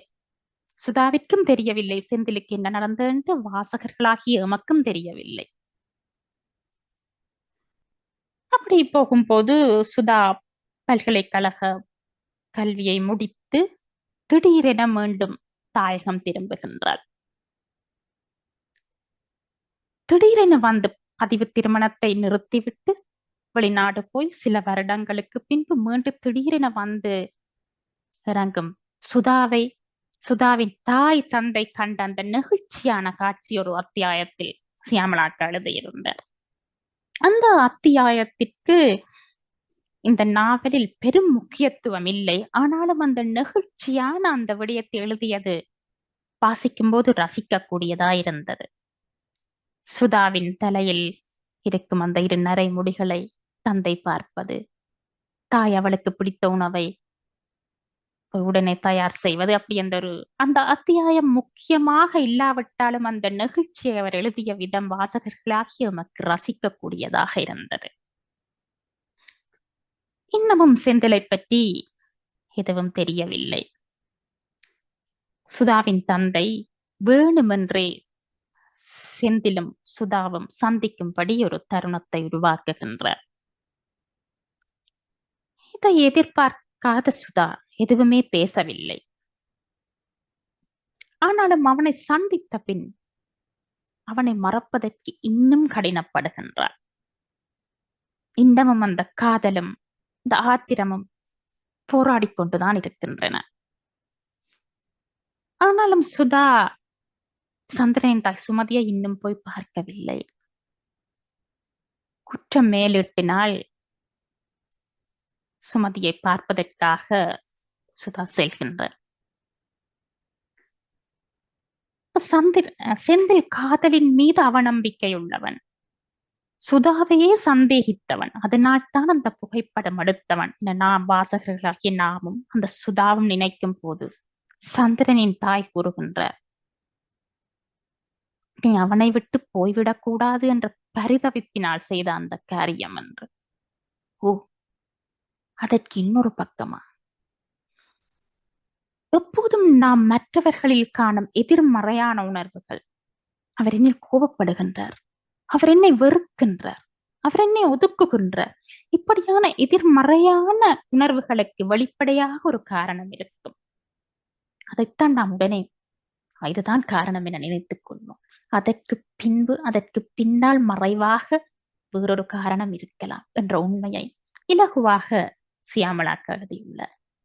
காதலின் மீது அவநம்பிக்கை உள்ளவன், காதலியை சந்தேகித்தவன் என நாம் நினைக்கும் போது இல்லை, காதலி தன்னை விட்டு போய்விடக் கூடாது என்ற பரிதவிப்புத்தான் அவனை அப்படி ஒரு செயலை செய்ய தூண்டியது என்று சுமதி கூறுகின்றார். சுதாவும் அதை ஏற்றுக்கொள்கின்றார். அப்படியானால் இவ்வளவு காலமும் சுதா வெளிநாட்டில் இருக்கும் போது செந்திலேன் அவளை தொடர்பு கொள்ள முயற்சிக்கவில்லை? எமக்குள் அந்த கேள்வி எழுகின்றது. சுதாவிற்கும் தான். அதற்கும் அந்த சுமதி பதிலளிக்கின்றார், உனக்கு தகுதியானவன் தான் இல்லை என அவன் நினைக்கின்றான் என. ஓ, அடுத்ததும் அப்படியா? சுதாவும் அதை ஏற்றுக்கொள்கின்றார். செந்திலும் சுதாவும் மீண்டும் இணைகின்றனர். இப்படித்தான் அந்த நாவல் முடிகின்றது. இந்த நாவலை பற்றி நான் ஒரு வானொலி நிகழ்ச்சிக்காக நான் சியாமளாக்கா உரையாடும் போது சியாமளாக்கா கூறியிருந்தார், அந்த செந்திலை பல வாசகர்களுக்கு பிடிக்கவில்லை, அவன் மீது கோபம். இப்படி ஒருவனா? தன் காதலி அவளுடனான முதலாவது முத்தத்தை புகைப்படம் எடுப்பவனா? காதலின் அவநம்பிக்கையால் அவன் அந்த உபயோகித்த அந்த வார்த்தை கணைகள், அதனால் செந்திலை பலருக்கு பிடிக்கவில்லை என கூறியிருந்தார். ஆனால் என்னை பொறுத்தவரை அந்த செந்தில் கதாபாத்திரம் நண்பனாக மிளிர்கின்றது. ஒரு கட்டத்தில் சுதா செந்திலை கேட்கின்றார், நாம் மேற்படிப்பை வெளிநாட்டில் முடித்துவிட்டு அங்கேயே நிரந்தரமாக தங்கி விடுவோமா, அங்கேயே செட்டில் ஆவோமா என கேட்கும் போது செந்தில் பதிலளிக்கின்றான், உன் வீட்டுக்கு நீ ஒரே ஒரு மகள், என் வீட்டுக்கு நான் ஒரே ஒரு மகன். அதற்கு மேலாக சந்திரனின் தாய் சுமதியையும் நான் தான் வைத்துப்பேன், நான் அவருக்கு மகனாக விளங்க வேண்டும் என்று. நண்பனின் இழப்பிற்கு பின்பும் நண்பனின் தாய்க்காக காதலியின் வேண்டுகோளுக்கு மறுப்பு தெரிவிக்கும் அந்த கதாபாத்திரம் நண்பனாக விளர்கின்றது என கூறுவேன். அத்தோடு என்னை இந்த நாவலில் மிகவும் பாதித்த பாத்திரம் அந்த சுமதி கதாபாத்திரம். ஒரு சில அத்தியாயங்களில் வந்தாலும் அப்படியே மனதில் பதிந்து விடுகின்ற பாத்திரம். சுமதி கதாபாத்திரத்தை சியாமளாக்க எழுதியுள்ளார் என கூறுவதை விட செதுக்கியுள்ளார் என கூறலாம். அந்த சுமதியை, அவரின் தோற்றத்தை வர்ணித்த விதம், மகனின் இழப்பிற்கு பின்பு அவர் செந்திலை காணும் போது அவனுடன் அந்த உரையாடல் ஒவ்வொன்றும் மனதை வருத்துகின்றன. இப்படி ஒரு நிலை எந்த தாய்க்கும் வரக்கூடாது என்ற எண்ணத்தை நமக்கு உருவாக்குகின்றன. அவர் செதுக்கிய அந்த சுமதி கதாபாத்திரத்தை பற்றி வாசிக்கும் போதெல்லாம் கண்களில் கண்ணீர். ஒருத்தராலும் கண் கலங்காமல் வாசிக்க முடியாது. சியாமளாக்கா கூறியிருந்தார், வானொலிகளில், பத்திரிகையோ, தொலைக்காட்சி செய்திகளில் சில இளம் சமுதாயத்தினர் ஒரு சிலர் தமது உயிர்களை தாமே மாய்த்துக் கொள்வதாகவும், அதற்கு அநேக நேரங்களில் இந்த காதல் என்பது காரணமாக இருப்பதாகவும், காதல் தோல்வி அது தனது மனதை பாதித்ததும் என்று கூறியிருந்தார். அந்த பாதிப்புத்தான் அவரை நாவல் எழுதிய தூண்டி இருக்கலாம். அவரது மனது எவ்வளவு பாதிக்கப்பட்டுள்ளது என்பதை அவர் அந்த சுமதி கதாபாத்திரத்தை செதுக்கியுள்ளதை பார்க்க எனக்கு புரிந்தது. அருமையாக எழுதியுள்ளார். மொத்தத்தில் வாழ்க்கை என்பது மேடும் பள்ளமும் இரண்டும் சேர்ந்ததுதான். ஆனா வாழ்க்கையின் பள்ளங்கள், அந்த துயரங்கள் வர ஆரம்பிப்பது அந்த 13 வயதின் இறுதி, 20களின் ஆரம்பத்தில். அதனிலும் இளைய வயதில் பசி கொடுமை என்பது இல்லையெனில், ஏதோ விளையாட்டு சாமான் கிடைக்கவில்லை என அழுவோம், சில வழி பாடசாலை போக மாட்டேன் என அழுவோம், வீட்டு பாடம் செய்ய மாட்டேன் என அழுவோம். ஆனால் தூங்க போகும்போது நிம்மதியாய் தூங்குவோம், காலையில் எழும்போது ஒரு புத்துணர்ச்சியுடன் எழும்புவோம். ஆனால் இந்த 13 வயதின் இறுதியிலும் 20களின் தொடக்கத்திலும் தான் அந்த வாழ்க்கையில் உண்மையான பள்ளங்களை நாம் சந்திக்க ஆரம்பிக்கின்றோம். இரவு தூங்க போகும்போது நிம்மதியாய் தூக்கம் பெறாது, எழும்போது நெற்றியெல்லாம் வலிக்கும். அந்த உணர்வு, அதை சந்திக்க ஆரம்பிக்கும் வயது. ஆனால் இது தற்காலிகமானது. எனக்கு வாழ்க்கையின் மேடு மீண்டும் கிடைக்கும். நான் எத்தனையோ தரம் இந்த வாழ்க்கையின் பள்ளத்தில் விழுந்து நான் ஏணியால் ஏறியுள்ளேன். அந்த ஏணியாக பலர் எனக்கு விளங்கியுள்ளார்கள். இல்லையெனில் அந்த ஏணியை நானே அமைத்துக் கொள்வேன் என்ற நம்பிக்கை எமக்கு அந்த அனுபவத்துடன் தான் வருகின்றது. அந்த அனுபவம் வர முதல் இதுதான் இந்த வாழ்க்கையின் முடிவு என நினைத்து இந்த கோழைத்தனமான முடிவை சிலர் எடுக்கின்றனர். அதுதான் அந்த கதைதான், அந்த பிரதிபலிப்பு இதில் சந்திரன் கதாபாத்திரத்தில் தெரிகின்றது. உண்மை நாமே நேசிக்கும் வரை எந்த துயரமும் உண்மை அசைக்க முடியாது. சந்திரன் தன்னைத்தானே நேசிக்க பல காரணங்கள் இருந்தன. அவனையே நம்பி வாழும் அந்த தாய், ஆருயிர் நண்பன், அவனுக்கு கிடைத்த கல்வி, இப்படி பல காரணங்கள் இருக்க ஏதோ ஒரு பள்ளத்திற்காக, அந்த துயரத்திற்காக தூரத்தில் தெரிந்த விடிவெள்ளியை அவன் தவற விட்டு விட்டான். எல்லோருடைய வாழ்விலும் விடிவெள்ளி எங்கோ இருக்கும். சிலருக்கு தொலைவில் இருக்கும், சிலருக்கு அண்மையில் இருக்கும். அந்த விடிவெள்ளிக்கான பாதை சிலருக்கு இலகுவாக இருக்கும், சிலருக்கு மிகவும் கடினமாக இருக்கும். அந்த விடிவெள்ளியை குறிக்கோளாக கொண்டு நம்மை நாம் நேசித்துக் கொண்டு அந்த குறிக்கோளை அடைவதற்கு நாம் ஒருவரும் கொடுக்கும் அந்த பிரியத்தனம்தான் நம்மை இலகுவில் அந்த விடிவெள்ளியை நோக்கி கொண்டு செல்கின்றது. பள்ளங்களிலிருந்து ஏறி வர ஏணியை எம்மால் அமைத்துக் கொள்ள முடியும் என்ற நம்பிக்கை வேண்டும் என்பதைத்தான் சியாமளாக்கா இந்த மெல்லிழைகள் மூலம் சில இடங்களில் நேரடியாகவும் சில இடங்களில் மறைமுகமாகவும் நம்மிடம் கூறியுள்ளார்.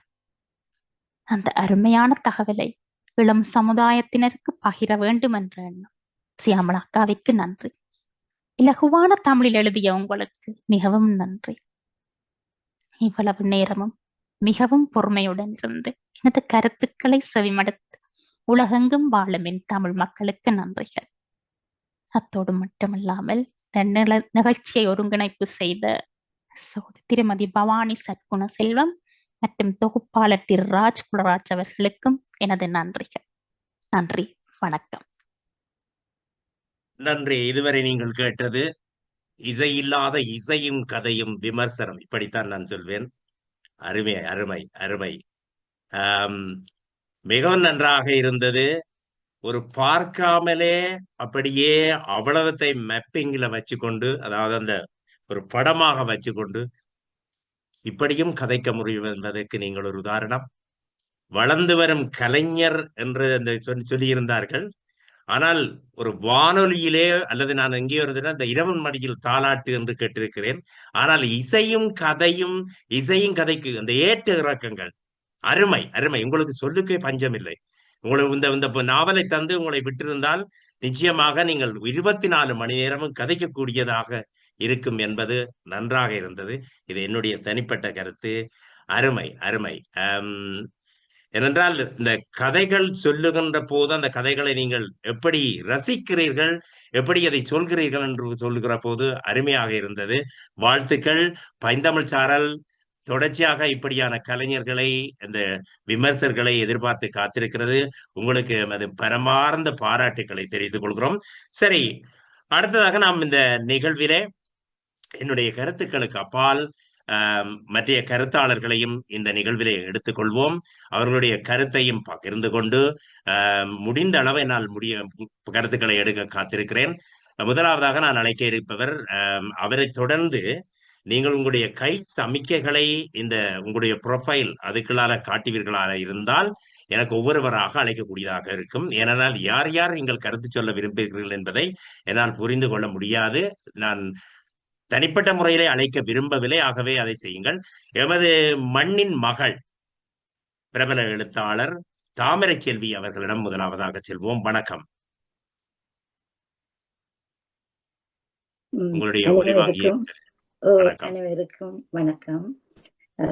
இன்றைய நிகழ்வு மிக அழகாக நல்ல ஒரு கருத்து ரீதியான விஷயங்களை முன்வைத்து அலசப்பட்ட ஒரு நிகழ்வாக பார்க்கிறேன். மிகுந்த மகிழ்ச்சியாக உள்ளது. இன்றைய நிகழ்வில் கலந்து கொண்ட 2 பேரும், விமல் பரம் என்றாலும் சியாமலா யோசரன் என்றாலும், ஒரு சமீப காலமாக எழுதத் தொடங்கி இந்த எழுத்துலகில தங்களுடைய அந்த பயணத்தை தொடர்ந்து செய்து கொண்டு வருபவர்கள். அப்படியான இளம் ஒரு எழுத்தாளர்களுக்கு களம், அவர்களுடைய நூலை பற்றின விமர்சனத்துக்கு களம் அமைத்து தந்த பைந்தமிழ் சாரலுக்கு நான் முதல் நன்றியும் பாராட்டுகளும் சொல்லிக் கொள்கிறேன். இப்படி இந்த சமீப காலங்களில் நிறைய புத்தகங்கள் வருகிறது. அப்படி வருகின்ற புத்தகங்கள்ல இப்படியான ஒரு எழுத்தாளர்களின் நூல்களை அறிமுகம் செய்வதன் மூலம் அவர்களுக்கான அந்த வாசக பரப்பை கூட்டிக் கொள்ளலாம். அவர்களுடைய கதைகள் பற்றின ஒரு உரையாடல் வெளியே நீங்கள் திறந்து வைத்திருக்கிறீர்கள். அந்த வகையில அது ஒரு பாராட்டுக்குரிய விஷயம். உண்மையில இந்த விமர்சனம் செய்த 2 பேரும் இந்த நூலை வாசித்து அவர்களுடைய மனங்கள் எதை உணர்ந்தனவோ அதை அற்புதமாகவும் அழகாகவும் அதை வெளிப்படுத்தி இருக்கிறார்கள். ரஞ்சனி சுப்பிரமணியம் ஏற்கனவே நிறைய விமர்சனங்கள் எல்லாம் செய்திருக்கிறார். அவருடைய ஒரு வாசிப்பு அனுபவமும் அவர் உள்வாங்கும் விஷயங்களும் மிகவும் ஒரு நல்ல ஒரு ஆழ்ந்த பார்வையோட அவர் செய்ததை நாங்கள் வேறு பல நிகழ்ச்சிகள்ல பார்த்திருக்கிறோம். அவருடைய விமர்சனம் படைப்பாளிக்கு நல்ல ஊக்கத்தை தரும். இன்னும் அவர் தன்னை செம்மைப்படுத்த வழிவகுக்கும் என்று நான் நம்புகிறேன். அவருக்கும் என் பாராட்டுக்களும் நன்றியும். அடுத்தது சியாமலா யோசரன் நூலை பற்றி பேசின தருணி பாலசன், அவருடைய பேச்சுக்கள் நான் இங்கேயும் கேட்டிருக்கிறேன். அவர் இப்போ சமீப காலமாக திறனாய்வு துறையில தன்னை ஆற்றலோட வளர்த்து கொள்ளுகின்ற ஒரு இளம் ஆய்வாளர். அவருடைய பேச்சும் மிகவும் நன்றாக இருந்தது. அவருடைய அந்த அமைதியான நாள் உள்வாங்கின கன விஷயங்கள்ல மிகுந்த தெளிவோடும் இதோடும் முன்வைத்தார். அவருடைய இப்படி வளர்ந்து வருகின்ற ஒரு இளம் எழுத்தாளர் இளம் ஆய்வாளருக்கு களம் அமைத்து பைந்தமிழ்ச்சாரர்களுக்கு நான் மீண்டும் நன்றியும் பாராட்டுகளும் சொல்லிக் கொள்ளுகிறேன். இப்படியான நிகழ்வுகளை நீங்கள் தொடர்ந்து நடத்துங்கள். எங்களுடைய ஆதரவு எப்பவும் உங்களுக்கு இருக்கும் என்று தெரிவித்துக் கொண்டு இங்கு கலந்து கொண்ட அனைவருக்கும் என்னுடைய நன்றியும் வணக்கமும். நன்றி, வணக்கம். நன்றி மூத்த எழுத்தாளர் தாமரை செல்வி அவர்களே. ஆஸ்திரேலியாவிலிருந்து இவ்வளவு நேரமும் உங்களுக்கு நடிச்சாவ பலரும் இங்கே விமர்சித்தவர்களும் சரி, சியாமலாக இருந்தாலும் சரி, எல்லோரும் இந்த இவ்வளவு பொறுமையாக இருப்பதற்கு எமது மனமார்ந்த நன்றிகள். அடுத்ததாக திரு கருணாகரமூர்த்தி அவர்களிடம் செல்வோம். வணக்கம். இணைப்பில் இருக்கிறீர்களா? வணக்கம்.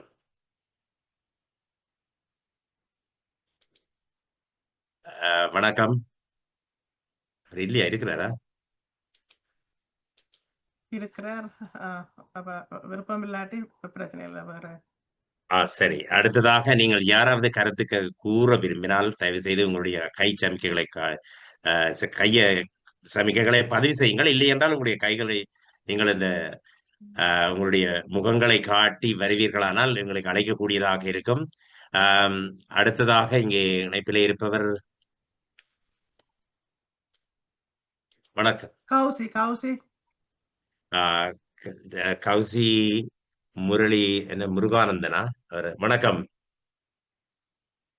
அது கௌரி முருகானந்தன். அடுத்தது கௌசி அவர்கள் நினைக்கிறேன். கௌசி சிவபாலன் அவர்களை அன்போடு அழைத்துக் கொள்கிறோம். வணக்கம். வணக்கம். வணக்கம். உங்களுடைய கருத்தை தெரிவிங்க.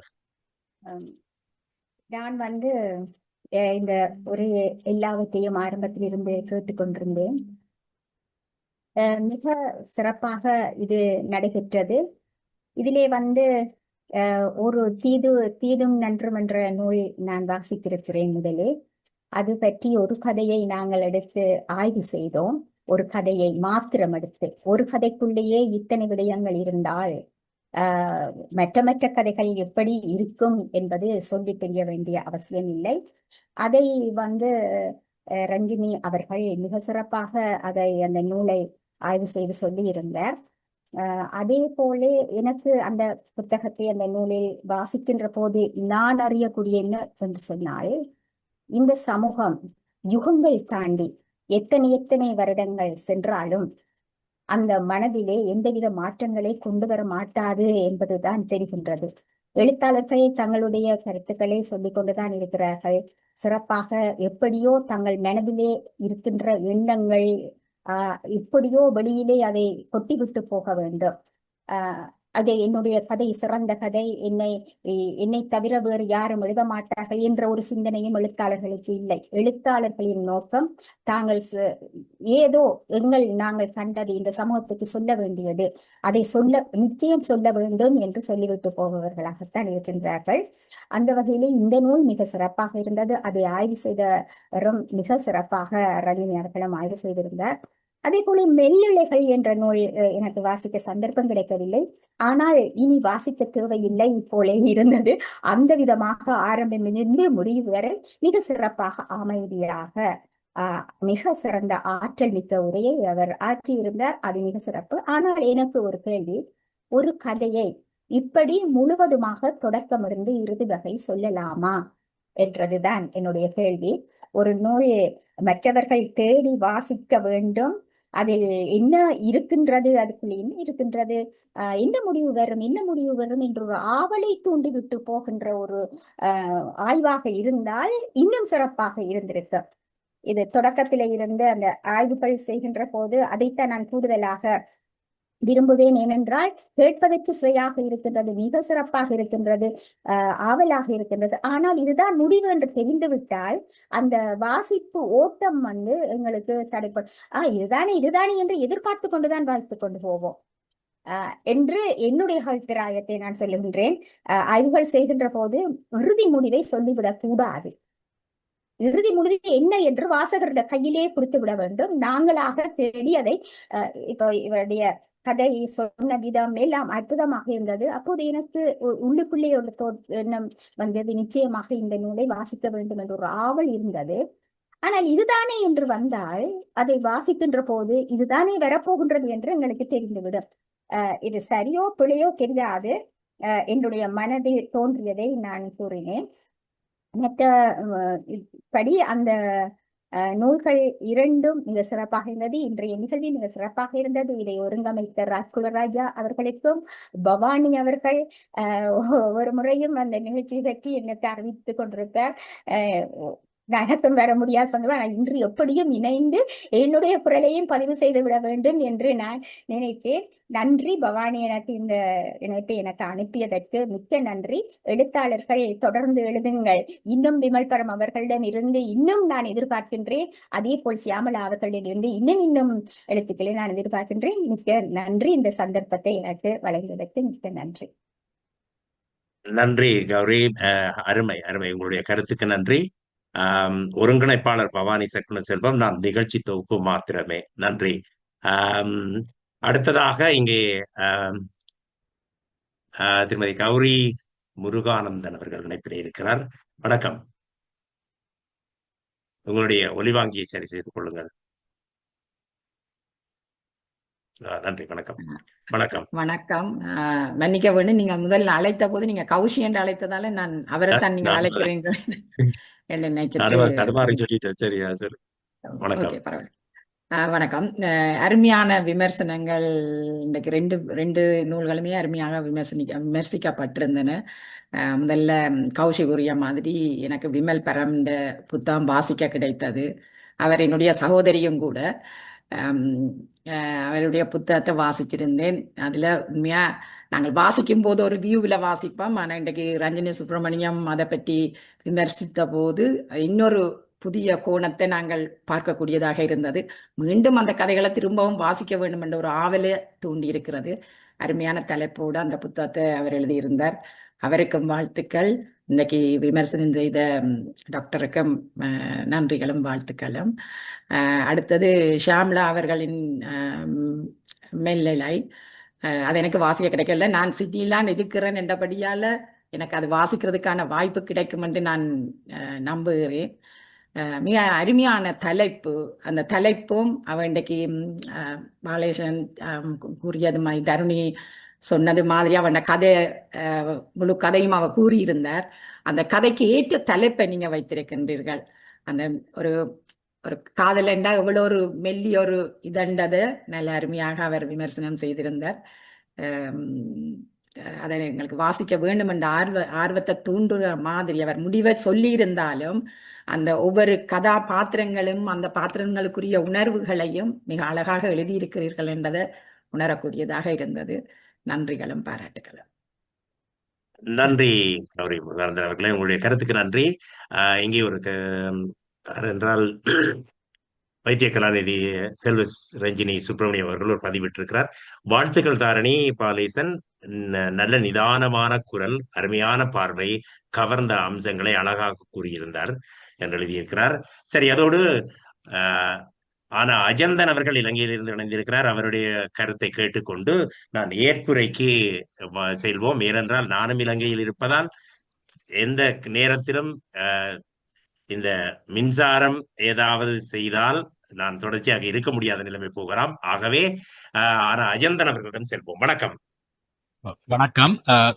கேக்குதானே? ஓம், கேக்குது, பேசுங்க. முதல்ல எழுத்தாளர்கள் இருவருக்கும், விமல் பரம் அவர்களுக்கும் சியாமலா அவர்களுக்கும் வாழ்த்துக்கள். அதே போல இதை பற்றி உரையாற்றிய ரஞ்சனி, தாருணி இரண்டு பேருமே இரண்டு வேறுபட்ட முறையிலே தங்களுடைய கருத்துக்களை அவர்கள் முன்வைத்திருந்தார்கள்.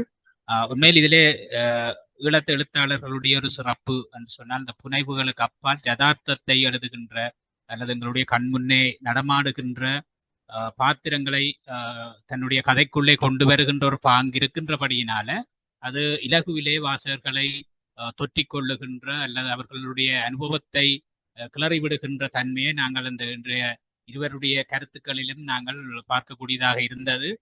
மிக அருமையாக இருந்தது. அதே நேரம் இந்த புத்தகம் வாசிக்க கிடைக்கவில்லை, இருந்தாலும் அதனுடைய ஒரு சாராம்சத்தை இவர்கள் இருவரும் சொல்லி சென்றிருக்கின்றார்கள். எனக்கு முதல் சொன்னது போன்ற ஒரு சிறிய குறைதான் இருந்தது.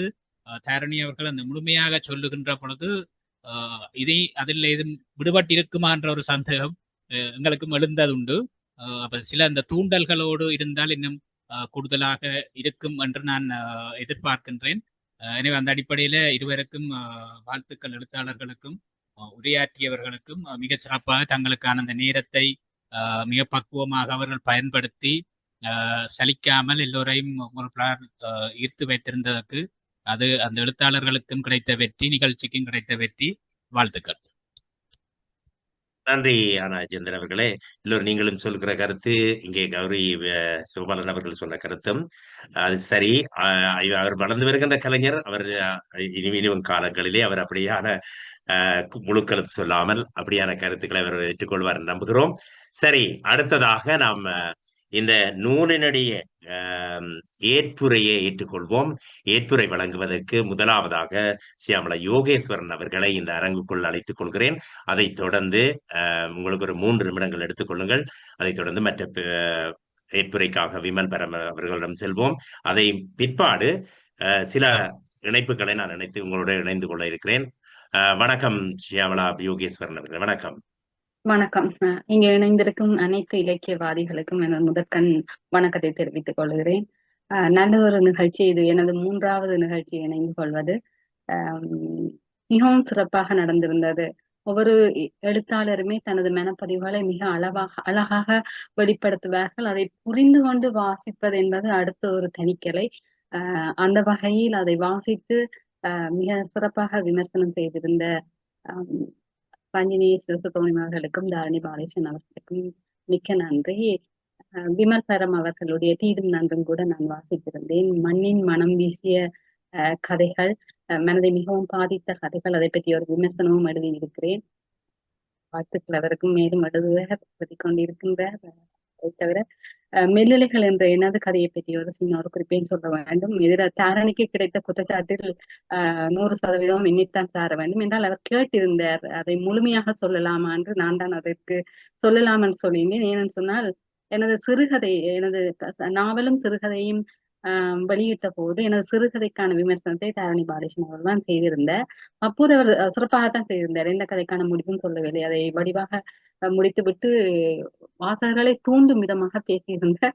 ஆனா இதுக்கு நான் கதையை பற்றிய ஒரு விமர்சனம் என்பதால் நான் அதை சொல்லலாமல் சொல்லியிருந்தேன். அந்த குற்றச்சாட்டு அது என்னைத்தான் சேர வேண்டியது. மிக அழகாக சொல்லியிருந்தார், சரியாக புரிந்து கொண்டார் என்பதுதான் எனக்கு உண்மையில் மகிழ்ச்சியாக இருக்கிறது. ஏன்னா நிறைய பேர் வாசிச்சு போட்டு அது கதையை அங்கேயும் இங்கேயுமா தொடர்பு படுத்துறதுல அழகாக புரிந்து கொண்டார். மெல்லலிகள் என்பது உண்மையா காதலும் மட்டுமல்ல, உறவுகளை இணைப்பது கூட மெல்லலிகள் தான். அதுக்குள்ள நம்பிக்கை இருக்கும், அன்பு இருக்கும், பரஸ்பரம் புரிந்துணர்வு இருக்கும். அந்த மெல்லிலை என்றைக்கு அறுகின்றதோ அன்றைக்கு உறவுகள் எல்லாம் அறுந்து போய்விடும் அல்லது விட்டு போய்விடும். அந்த மெல்லிலைகளின் அடிப்படையில் தான் வாழ்க்கையே கட்டப்படுகின்றது. அதைத்தான் அந்த காதல் என்பது தவிர்க்க முடியாமல் கொண்டு வந்தேன். ஏனென்றால் என்னை மனதை பாதித்த ஒரு காதல், தற்கொலை 1 இல்ல 2 இல்ல, ஒரே நேரத்துல ஒரே மாதத்துல 3 சம்பவங்கள் நடந்தன. அதுக்கு பிறகுதான் நான் யோசித்தேன், உயிர் என்பது நமக்கு கொடுத்த ஒரு வரம், நாங்கள் அதை எப்படி பாவிக்கின்றோம் என்றதுதான். தருணங்கள் கடந்து போகும், இந்த காலமும் கடந்து போகும். ஆனால் அந்த இழந்து விட்ட உயிரையும் அந்த இழந்து விட்ட உயிரால் வருந்துபவர்கள் அந்த வருத்தத்தையும் மீள கொண்டு வர முடியாது. அதை பதிவு செய்ய வேண்டும் என்று நினைத்திருந்தேன். அடுத்ததாக தொழில்நுட்பம் எங்கள் வாழ்க்கையை பாதிக்கின்றது எப்படி எல்லாம் என்பது. நான் ஒரு சின்ன ஒரு உதாரணத்துக்கு தான் எடுத்த ஒரு படம் எந்த விதத்துல பாதிக்கின்றது என்பதை சொல்ல வந்தேன். அந்த 2ஐயும் சேர்த்துத்தான் நான் அந்த கதையை வடிவமைத்து அதை அழகாக புரிந்து கொண்டு தனது அனுபவங்களுடன் சேர்த்து தரணியும் அழகாக சொல்லியிருந்தார். மிக்க நன்றி. நீங்கள் தருகின்ற அந்த விமர்சனங்கள் நிச்சயமாக எங்களை செதுக்கும். இப்படியான நிகழ்வுகள் மூலம் எங்களை ஆதரிப்பது என்பது எழுத்தாளர்களுக்கு கிடைக்கிற ஒரு வரம் என்றுதான் நினைக்கின்றேன். அந்த வகையில் பைந்தமிழ் சாரல் ஒருங்கிணைப்பாளர் பவானி சற்குண செல்வம் அவர்களுக்கும் நிகழ்ச்சி தொகுப்பாளர் ராஜ் அவர்களுக்கும் மிக்க நன்றியை தெரிவித்துக் கொள்கிறேன். அதை விட இந்த நிகழ்ச்சிக்கு என்னை சிபாரிசு செய்தவர் என்று சொல்லலாம். மூத்த எழுத்தாளர் தாமரச்செல்வி அவர்கள் எனக்கான அறிவு இப்போதெல்லாம் அவருடன் அடிக்கடி பேசிக் கொண்டிருக்கிறேன். எனது எழுத்து சம்பந்தமாக எப்படி முன்னேற்ற வேண்டும் என்றெல்லாம் ஆலோசனைகள் தந்து கொண்டு இருக்கிறார். அந்த விதத்தில் என்னை இந்த நிகழ்ச்சிக்கு சிபாரிசு செய்த அவருக்கும், இந்த கேட்டுக்கொண்டிருந்த அனைவருக்கும், இந்த கருத்து வழங்கிய கௌஷிக், கௌரி, அஜந்தன் அவர்களுக்கும் மிக்க நன்றியை கூறிக்கொள்கிறேன். நன்றி. நன்றி. தாத்திரமான கருத்து. உங்களில் பிழை இருக்கும் போது மற்றவரை குற்றம் சாட்டுவது சரியில்லை எனவும் புரிய வைத்தீர்கள். நன்றி. அடுத்ததாக திருமதி விமல் எழுத்தாளர் விமல் பரம் அவர்களிடம் செய்வோம். அவருடைய ஏற்புரையை ஏற்றுக்கொண்டு கருத்துக்களுக்கு வருவோம். வணக்கம். அனைவருக்கும் வணக்கம். இன்றைய நிகழ்விலே எனது முதலாவது சிறுகதை தொகுதியான தீதும் நன்றும் எடுத்துக்கொண்டது மிகவும் மகிழ்ச்சியாக இருக்கிறது. இந்த உரையாடலுக்கான களம் அமைத்து தந்த பைந்தமிழ் சாரலுக்கும், ஒருங்கிணைப்பாளர் பவானி சற்குண செல்வம் அவர்களுக்கும், தொகுப்பாளர் ராஜ் அவர்களுக்கும் எனது நிறைந்த நன்றிகள். ரஞ்சினி அவர்கள் எனது புத்தகத்தை ஆழமாக வாசித்திருக்கிறார். வாசித்து இந்த நிகழ்வில பகிர்ந்து கொண்டார். ஒரு விமர்சனம் மேலோட்டமாக இல்லாமல் இந்த புத்தகத்துல என்ன அவர் உணர்ந்தாரோ, அவரின் மனதில எப்படியான ஒரு தாக்கத்தை உண்டாக்கியதோ அதை தெளிவாக சொன்னார். இப்படியான ஒரு புரிதல் ஒரு படைப்பாளிக்கு மகிழ்ச்சியை தரும். எழுத்தாளர் ஒரு கண்ணோட்டத்துல எழுதுற எழுத்துக்கள் பல வாசகர்கள் அதை வாசிக்கும் போது எங்களுக்கு மேலதிகமான புரிதலை அது தரும். அந்த புரிதல் எங்களோட எழுத்துக்களை மெருகேற்றுறதுக்கும் எங்களோட எழுத்துக்களை கொண்டு செல்வதற்கும் மிகுந்த உதவியாக இருக்கும். அந்த வகையில நான் அவ சொல்லுற அந்த கருத்துக்களை அவ நேரான கருத்து முறையான கருத்துக்களை சொன்னதை நான் மனம் வந்து ஏற்றுக்கொள்கிறேன், கவனத்தில் எடுத்துக்கொள்கிறேன். அது என்ற எழுத்துக்கு மேலும் எழுதுவதற்கு மேலும் ஊக்க சக்தியை கொடுக்கும் என்று நான் நம்புகிறேன். அவருக்கு எனது மன நிறைந்த நன்றிகள். நன்றிகள். மற்றது இந்த நிகழ்ச்சியை கேட்டுக்கொண்டிருந்த அனைவருக்கும் எனது அன்பான வணக்கங்கள். சியாமளா என்ற புத்தகத்தையும் தரணி அவர்கள் மிகவும் சிறப்பாகவும் அழகாகவும் நிதானமாகவும் சொன்னார். அதுவும் ஒரு நல்ல விடயம். சியாமளாவும் ஒரு வளர்ந்து வர ஒரு எழுத்தாளர். அவருடைய கதைகளுக்கான ஒரு உரையாடலை களம் அமைத்து தந்திருக்கிறீர்கள். அதுக்கும் எனது மன நிறைந்த நன்றிகள். இந்நிகழ்வில் கலந்து கொண்ட அனைவருக்கும் மீண்டும் நன்றியை தெரிவித்துக் கொண்டு விடைபெறுகிறேன். நன்றி, வணக்கம். நன்றி விமல் பரம் அவர்களே. உங்களுடைய கருத்துக்கு நன்றி. இருவருக்கும், எழுத்தாளர் இருவருக்கும் இப்படியான கதைகளை எழுதி எமது பைந்தமிழ் சாரல் நிகழ்வினூடாக இதை ஆய்வு செய்து மற்றவர்களுக்கும் அதை பரப்ப வேண்டும். இது பதிவு செய்யப்படுகிறது, பதிவேற்றம் செய்து வலையொலி தளத்திலே இருக்கிறது. ஆகவே இது பல வழிகளிலே பைந்தமிழ் சாரல் இந்த பாதையிலே இட்டுத்து வருவதற்கு மூத்த எழுத்தாளர்கள், எங்களுடைய தாமரை செல்வி அவர்கள் கூட எங்களை ஊக்குவிப்பது மிகவும் எங்களுக்கு சந்தோஷத்தை தருகிறது. தொடர்ந்து நாம் பயணிப்போம். அடுத்ததாக நீங்கள் யாராவது கருத்து, அதாவது உங்களுடைய நாவல்ல நான் வாசிக்கின்ற போது, விமல்பரனுடைய நாவலை வாசிக்கின்ற போது அந்த அலட்டல் இல்லாமல், சுத்தி வளைப்பு இல்லாமல் கடைசியிலே கொண்டு அந்த முடிவை முடிக்கின்ற போது இதைத்தான் நடக்கப் போகிறது என்பதை 2 கதையிலேயே நான் புரிந்து கொண்டேன். மிக அருமையாக இருந்தது. ஆனால் சியாமளா அவர்களுடைய அந்த நூலை எனக்கு வாசிக்க சந்தர்ப்பம் கிடைக்கவில்லை. எனக்கு வாசிப்பதற்கே சந்தர்ப்பம் கிடைப்பது குறைவு. ஆனால் கிடைக்கிற போது வாசிப்பேன். நன்றி, நன்றி, நன்றி. அடுத்ததாக கருத்துரை விளங்க. வணக்கம். இல்ல சின்ன விஷயம் என்னன்னா, மேல அது நாங்கள் அந்த குறையாக பார்க்க வேண்டாம். அருமையா சொன்னவன் அந்த முழுமையாக சொன்னதைத்தான் நாங்கள் சொன்னது. அந்த தூண்டு என்ன, சில நேரங்கள் அந்த நூல் வாசிக்க சந்தர்ப்பம் கிடைக்கல என்று சொன்னா இது காணுமன்ற மாதிரி தான் இருந்த. தவறாக நான் பார்க்க இல்லை. நான் சொல்றேன், அந்த ஃப்ளோ வந்து எல்லாருக்கும் பெறாது. மிக அருமையான தயவு செய்து அதை குறையாக பார்க்க வேண்டாம்ன்றது ஒரு தாழ்மையான வேண்டுகோள். நன்றி, நன்றி, நன்றி. அவர் புரிந்திருப்பார் நிச்சயமாக. நாங்கள் அவரை குறைக்கோணும் என்பதாக இல்லை. உங்களுடைய கருத்துக்கு நன்றி. அடுத்ததாக திரு பரணிதரன் பகீரதன் தேவேந்திரன் அவர்கள் கை உயர்த்தி இருக்கிறார். வணக்கம். உங்களுடைய கருத்துக்கு காத்திருக்கிறோம். வணக்கம். மேலும் பலர் தங்களுடைய கருத்துக்களை தெரிவிக்கிறதுக்கு தயாராக இருப்பினும், அதனால இதை மிகச் சுருக்கமாக முடிச்சுக் கொள்றேன். இது உண்மையில நல்ல சந்தர்ப்பம் தான். ஏனென்றால் ஏற்றுரையும் நடந்த பிறகு கருத்துரைகளை சொல்றதுக்கு கிடைச்ச சந்தர்ப்பமும் ஒரு நல்ல சந்தர்ப்பம் தான். உண்மையில இந்த 2 நூல்களையும் நான் வாசிக்கவில்லை. ஆனால் 2 நூல்களுக்கும் கிடைத்த விமர்சனங்கள் இந்த நூல்களை வாசிக்க தூண்டுவதாகவே அமைந்துள்ளன. 2ம், அதாவது மதிப்புக்குரிய திருமதி ரஞ்சினி சுப்பிரமணியம் அவர்கள் சொன்னது மாதிரியே 2 கதைகளும் அமைந்திருந்த மாதிரி தான் அதுல இருந்து என்னால ஊகிக்கக்கூடிய மாதிரியோ அல்லது கிரகிக்கக்கூடிய மாதிரியோ இருந்தது. கதை என்பது நாம் தொடரும் பயணத்தை போன்றதென்று, மாறாக ஒரு இல்லத்திற்கு ஒப்பானதென்றும், நாம் உள்ளே சென்று சுத்தி திரிந்து பிடித்தமான ஓரிடத்தில் நிலைப்படுவது போன்றதை.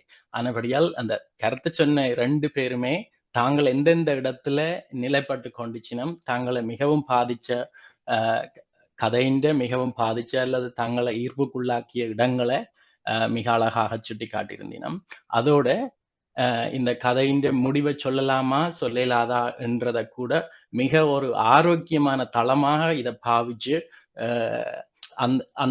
அதை கூட ஒரு விவாத மேடையாக, தனி விவாதமாக இல்லாமல், ஒரு கருத்து முரண்பாடு இல்லாமல் ஆரோக்கியமான ஒரு தளமாகவே பாவிச்சு தங்களுடைய தனிப்பட்ட கருத்துக்களையும் தாங்கள் என்னென்ன விஷயங்களை உள்வாங்கி கொண்டிருக்கிறோம்ன்றதையும் மற்றாக்கள் சொன்னதும் உண்மையில இந்த நிகழ்ச்சியை மெருகூற்ற ஒரு சிறப்பம்சம் என்று தான் நான் நினைக்கிறேன்.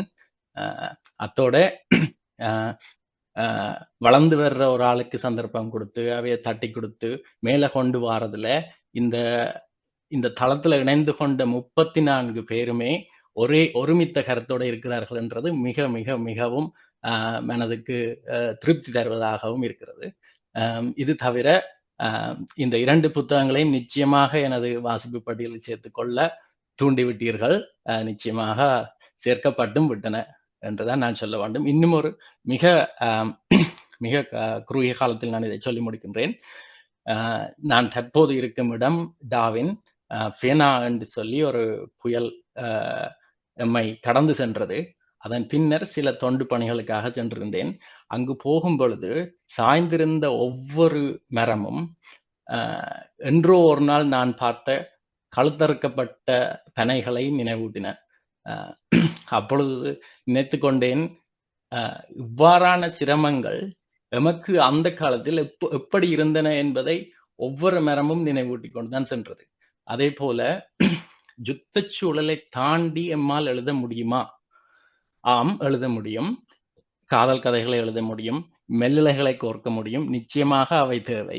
ஆனால் 30 வருட யுத்தத்திலிருந்து வெளிவந்த எமக்கு 30க்கும் மேலான வருடங்கள் நீடித்த இது யுத்தம் அல்ல, இது போராட்டம். சண்டைக்கும் யுத்தத்துக்கும் போராட்டத்துக்கும் வித்தியாசம் இருப்பதாகத்தான் நான் உணர்கிறேன். போராட்டத்தின் வடிவமே யுத்தம், போராட்டம். இந்த போராட்டத்துல இருந்து வெளிவந்த எமக்கு இந்த கதைகள் மனதோடு மிகவும் ஒட்டினவை. அப்ப அந்த கதைகளை தாண்டி எங்களால மிச்ச கதைகளை எழுதலுமா? ஆம், எழுத முடியும். ஆனால் இந்த கதைகள் நிச்சயமாக தேவையா அல்லது மீண்டும் மீண்டும் எழுதப்பட வேண்டியவா? நிச்சயமாக மீண்டும் மீண்டும் எழுதப்பட வேண்டியவை என்பது என்னுடைய தனிப்பட்ட கருத்து. என்றால் இவை கடத்தப்பட வேண்டியவை. இவை இன்னும் ஒரு யுத்தத்தை தூண்டுவதாக அமைவதா இல்லையா என்பது வேறு விதமான கருத்து. ஆனால் இவை நிச்சயமாக அடுத்த சமுதாயத்துக்கு கடத்தப்பட வேண்டியவை. அவை கதைகளாக சொல்லும் பொழுதுதான் அவை மனதை ஆழமாக சென்றடைகின்றன என்பது என்னுடைய கருத்து. அதே போல திருமதி ஷியாமளா அவர்கள் எழுதிய கதையின் மிக மிக முக்கியமான ஒரு விடயத்தை சுட்டிக்காட்டியிருந்தார் தனது ஏற்புரையில் கூட. தற்கொலைகள் மிகவும் அதிகரித்து விட்ட சூழல், அது காதலுக்கான ஒரு தற்கொலையாக மாறிவிடுகிறது என்பது மிகவும் மன வருத்தத்துக்குரியது. அது காதலில் மெச்சூரிட்டி, முதிர்வுத்தன்மை இருக்கிறதாலையா இல்லையா, அல்லது இப்படியான சில சிக்கல்களையும் சமூகத்தில் இழைக்கப்பட்ட மெல்லிலைகள் அருகின்ற சந்தர்ப்பத்தில் இவ்வாறான விடயங்கள் தூண்டப்படுகின்றனவா என்பவற்றையும் மிக அழகாகத்தான் அந்த கதையில் சொல்லியிருக்கிறார் என்பது என்னுடைய பொருத்தமான அனுமானம் என்பதையே நான் நினைக்கின்றேன். மற்றும்படி இது எனது 2வது பைந்தமிழ்ச்சாரல் கலந்து கொள்ளும் சந்தர்ப்பம். இந்த சந்தர்ப்பத்தை அளித்த உங்கள் அனைவருக்கும் நன்றி. நன்றி, நன்றி. அருமையான கருத்து. உங்களுடைய நேரத்தை பொருட்படுத்தாமல் நமக்கு கருத்து வழங்கியமைக்காக நன்றி கூறியிருக்கிறோம். நாங்கள் ஏற்புரை முடிந்த பின்பு ஏற்றுக்கொள்வதில்லை. ஆனால் நான் இருக்கின்ற நிலைமையும் இலங்கை உங்களுக்கு தெரியும், எந்த நேரம் என்ன நடக்கும் என்று தெரியாது. ஏற்புரை முடியாவிட்டு போனால் இந்த நிகழ்வு நிறைவாக முடியாது. அதனால் தான் நான் ஏற்புரையை முதலாவதாகவே ஏற்றுக்கொண்டேன். சரி, இங்கே சில கருத்துக்கள் சொல்லப்பட்டிருக்கின்றன. டாக்டர் காந்தன் அவர்கள் இங்கே எழுதியிருக்கிறார், மிகவும் மன்னிக்கவும், தாமதமாக பங்கேற்க கிடைத்தது. எழுத்தாளர்கள் இருவருக்கும் நல்வாழ்த்துக்கள். பைந்தமிழ்ச்சாரல் ஏற்பாட்டாளர்களின் பணி தொடரட்டும். கலாநிதி இரா புஷ்பகாந்தன் என்று எழுதியிருக்கிறார். அடுத்தது சிவாஜினி அவர்கள், ஜெயக்குமார் அவர்கள், திருமதி செல்வரஞ்சினி சுப்பிரமணியம் அவர்களின் ஆய்வு மிகவும் சிறப்பாக இருந்தது. அவர் திறமாக ஆய்வு செய்பவர். அவர் எங்களுடைய நிகழ்விலே பலதிலே கலந்து சிறப்பித்திருக்கின்றார். ஆனால் அவருக்கு நாங்கள் அடிக்கடி சொல்ல தேவையில்லை என்றால் அவர் ஒரு மூத்த, எல்லோரிடமும் பிரபலியமான விமர்சகர். அவர் சொல்லுகின்ற போது நாங்கள் கேட்டுக்கொண்டே இருக்கலாம். ஆனால் ஒரு இளம் கலைஞரை நாங்கள் அவரை ஊக்கப்படுத்த வேண்டும். அவருடைய உண்மையில கேட்டுக்கொண்டிருந்த போது நானே மெய்மறந்து போனேன். அதனால் தான் நான் விளவத்தையும் சொல்லக்கூடியதாக இருந்தது. சரி, அடுத்ததாக இங்கே சுகி கனகலிங்கம் அவர்கள் மிகவும் அருமையான நிகழ்வு, நன்றிகள் என்று சொல்லியிருக்கிறார். மிகவும் அருமையான அனா அவர்கள் மிகவும் அருமையான நிகழ்வு விமர்சனம். தாரணியின் பாலேசன் மெல்லிலைகள் நாவலுக்கு உயிர் அளித்திருக்கின்றார். ஏற்ற இறக்கங்களுடன் கூடிய சிறப்பான உரை, இவருக்கு வாழ்த்துக்கள் என அனபாயன் என்று அவர் குறிப்பிட்டிருக்கிறார். சரி, அடுத்ததாக வேறு யாராவது இருக்கிறீர்களா? இல்லை என்றால் எமது ஒருங்கிணைப்பாளர் அவர்களிடம் சென்று நாங்கள் நிகழ்வை முடிவுக்கு கொண்டு வர இருக்கிறோம்.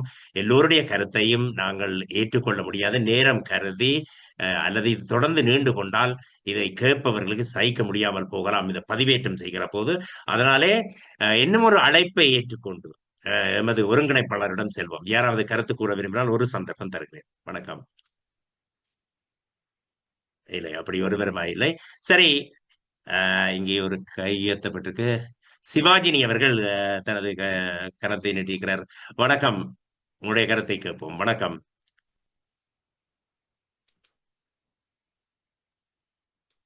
இல்லையா? வணக்கம், அப்படி இல்லை. அனைவருக்கும் வணக்கம்.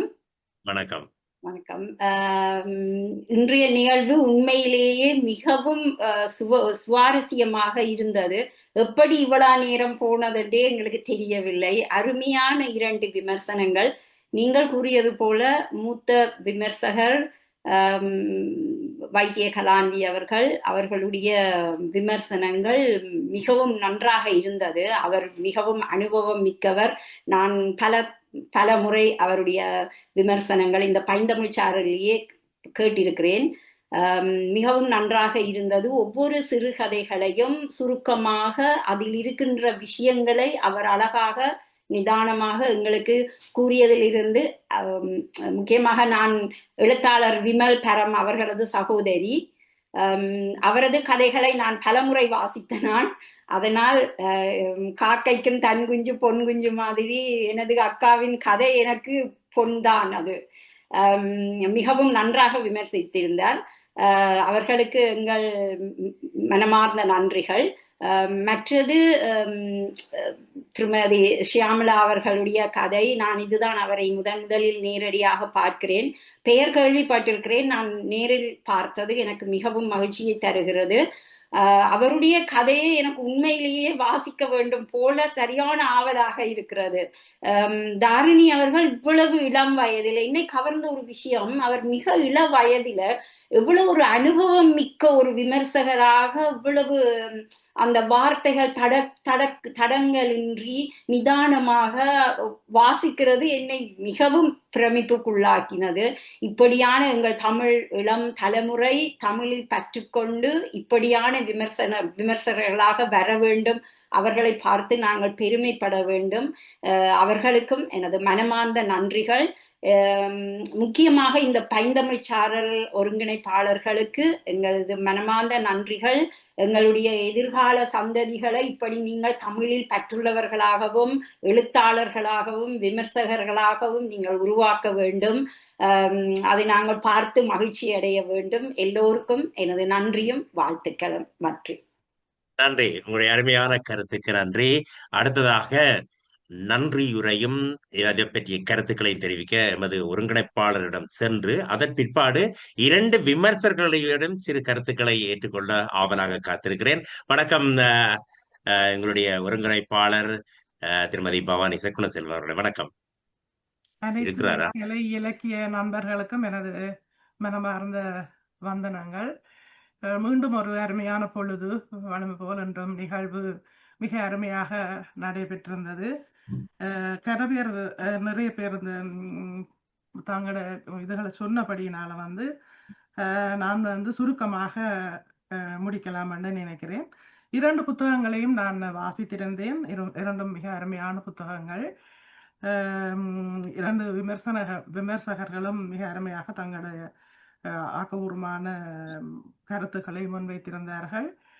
வளர்ந்து வரும் இளைய தலைமுறை விமர்சகரும் மிகவும் அருமையாக தன்னுடைய மிகவும் ஆழமாக சீரான முறையிலே விமர்சனங்களை வைத்தது வியப்பாகவும் சந்தோஷமாகவும் இருந்தது. இதிலே ஒரு கருத்து கேட்கப்பட்டிருந்தது. விமர்சகர் ரஞ்சினி அவர்கள், அதாவது அனுபவம் இல்லாதவர்கள், அதாவது வளர்ந்து வரும் எங்களை போல வளர்ந்து வரும் எழுத்தாளர்கள், சிறுகதை எழுத்தாளர்கள் விமர்சனங்களை முன்வைக்கலாமாண்டு அந்த கேள்வி எனக்கும் இருந்தது. ஆனா வாசகர்களின் அனுபவம் என்ற அளவில் வாசகர்களுக்கு அப்படி இருந்தது. ஏன்னா நான் எழுதுறதையும் எனக்கு பிடிக்கிறது மற்றவைக்கு பிடிக்காது, மற்றவைக்கு பிடிக்கிறது எனக்கு பிடிக்காது. அந்த அனுபவம் எனக்கு இருக்கின்றபடினால வாசகர்களின் அனுபவமாக நிச்சயமாக யாரும் அதை விமர்சனங்களை சரியான முறையில் முன்வைக்கலாம் என்றது என்னுடைய தாழ்மையான அபிப்பிராயம். அது ஆக்கப்பூர்வமான திருத்தங்களையும் அதில் முன்வைக்கலாம் என்றது என்னுடைய தனிப்பட்ட கருத்து. மற்ற இன்னொரு முக்கியமான கருத்தை மட்டும் சொல்லி நான் இந்த நன்றி உரையும் கூடி இதை முடிக்கலாம். இதில் இந்த கதை அதாவது ஷியாமளாவினுடைய கதை அதில் சர்ச்சைக்குரிய விஷயமாக வந்தது. அதை திருமதி வாலேசன் என்ன மாதிரி சொல்லியிருந்தான்றதை தாண்டி ஒரு விஷயம் இருக்கு. அதாவது இந்த ஒருதலை காதல் என்பதும் மற்றது இப்படியான காதல் தோல்விகளினாலே தற்கொலை செய்வது தாயகத்திலேயும் நடைபெறுகிறது, வெளிநாடுகளும் நடைபெற்றிருக்கிறது. ஆஸ்திரேலியாவிலேயும் என்னுடைய நட்பு வட்டாரங்களிலே நடைபெற்றது. சரியான ஒரு மித்த மன பாதிப்பை எனக்கும் தந்தது. அந்த மாதிரியான பிள்ளைகள் அதுல என்னன்னா எங்களுடைய சமுதாயத்துல வந்து காதல் அண்டைக்க வந்து ஆரம்பத்துல இருந்து எதிர்ப்புகளை தன்றது ஒழிய பிள்ளையோட காதலை பற்றி கதைப்பதில்லை பெற்றோர். அதுதான் முக்கியமான காரணம். அவர்களுக்கு வந்து இப்ப நீங்கள் வந்து வாழ்க்கையில பல சுமைகளை சுமந்து இறக்கி 50 வயது 60கள்ல வந்து உங்களுக்கு அது ஒரு சின்ன விஷயமாக இருக்கலாம். ஆனா 11 வயதினருக்கும் 20 ஆரம்ப கட்டங்கள் இருப்பவர்கள் வந்து காதல் தான் உலகமாக இருக்கும். காதலிப்பவர்களுக்கு அதுதான் உலகமாக இருக்கும். அதுதான் அந்த உண்மை. ஆனபடியானால பிள்ளைகளை வந்து சரியான முறையில் அதை பற்றி உரையாடி புத்திகளை சொல்லி காதல்னா என்ன அது ஒரு நிறைய அனுபவங்களை பற்றி அவர்களோடு உரையாட வேணும். அந்த உரையாடல்கள் எங்களுடைய சமுதாயத்திலே மிக குறைவாக இருக்கிறது தான் அதுக்கு முக்கியமான காரணம். அந்த இப்படி தற்கொலை அந்த காரணத்தினால ஒருதலை காதலால தற்கொலை செய்பவர்களும் மற்றது காதல் தோல்வியினால முக்கியமாக இஞ்ச வர்றது வந்து ஷியாமலா அதை மிக அந்த கன்ட்ராஸ்டா போட்டு காட்டுறா. ஏன்னா தாய் வந்து செட்டியான கஷ்டப்படுறேன், அவ செட்டியா கஷ்டப்பட்டு தானே அந்த பிள்ளைய வளர்க்குறான். இன்னி இல்லைன்ற ஒரு கஷ்டப்பட்ட ஒரு குடும்பத்துல வளர்ந்தபடியன் அம்மாவை தாண்டி போய் ஒரு தற்கொலை செய்கிறாண்டால் உண்மையில் அது ஒரு ஆளுமை கோளாறு என்பதை நாங்கள் அதை புரிந்து கொள்ளணும். அதை நாங்கள் புரிந்து கொண்டு பெற்றாராக இருந்து பிள்ளைக்கு சின்னலேருந்தே அறிவு சொல்லணும். அது காதல் நீங்க மறுக்க இயலாது. எந்த பிள்ளைக்கும் காதலிப்பது என்றது அந்த பிள்ளையோட சுய உரிமை. அதை மனதில் வச்சுக்கொண்டு பிள்ளையோட கதைச்சு புத்தி சொல்லி அந்த அந்த பிள்ளைக்கு இந்த ஆளுமைக்கு ஒரு ஆள் இருக்கலாம் என்றதை அடிமனதில் வச்சுக்கொண்டு அதுக்குரிய உதவிகளை செய்ய வேண்டும் என்பதை நான் தெரிவித்துக் கொண்டு இங்கு இன்று கலந்து கொண்ட அனைத்து கலை இலக்கிய பெருமக்களுக்கும் உண்மையில பெரிய பெரிய ஜாம்பவான்கள் பெரிய பெரிய எழுத்தாளர்கள் எல்லாம் காணும்போது பெரிய சந்தோஷமாக இருக்கின்றது. என்னுடைய ஊர்லயே நான் திருவிழா பார்க்கும் பொழுது என்ன போய் அங்க இருந்து மணல்ல தடவி கடலை கொட்டை சாப்பிட்டு பார்த்து அந்த மாதிரியான நிகழ்வுக்கு அதுக்கப்புறம் இவ்வளவு காலத்துக்கு அப்புறம் இப்படி தொழில்நுட்பம் எல்லாம் வளர்ந்து இப்படி பல நாடுகள்ல இருந்து உள்ள மக்களை கூட்டி வச்சு நாங்கள் இப்படி எல்லாம் நிகழ்ச்சி நடத்தோம்னா அந்த காலத்துல நான் கனவு கூட கண்டிருக்க மாட்டேன். ஆனபடியினால வந்து எல்லோருக்கும் பெற்ற இந்த தொழில்நுட்பத்தை எல்லாம் வளர்த்து தந்தவர்களுக்கு இன்றைக்கு நான் நன்றி சொல்லணும் என்று யோசிச்சேன். நான் எல்லா நாடுகள்லையும் இருந்தும் கூட முகங்களையும் பார்த்து அன்பான முகங்களையும் பார்த்து இலக்கியத்தை நாங்கள் தமிழை வளர்க்கக்கூடிய ஒரு சூழ்நிலைக்கு வந்திருக்கின்றோம். மறுபடியத்தான் அந்த கவிதையிலையும் நான் சொன்னேன். அப்படி எல்லாருக்கும் வந்து கலந்து கொண்ட அனைவருக்கும் நன்றிகள் பாராட்டுகள். தொடர்ந்தும் நிகழ்ச்சிகள் நடைபெறும். உங்களுக்கும் ஆக்கப்பூர்வமான விடயங்கள் நல்ல நீங்க வாசிச்சு உங்களுக்கு பிடிச்ச புத்தகங்கள் இருந்தா நிச்சயமா கொண்டு வாங்கோ.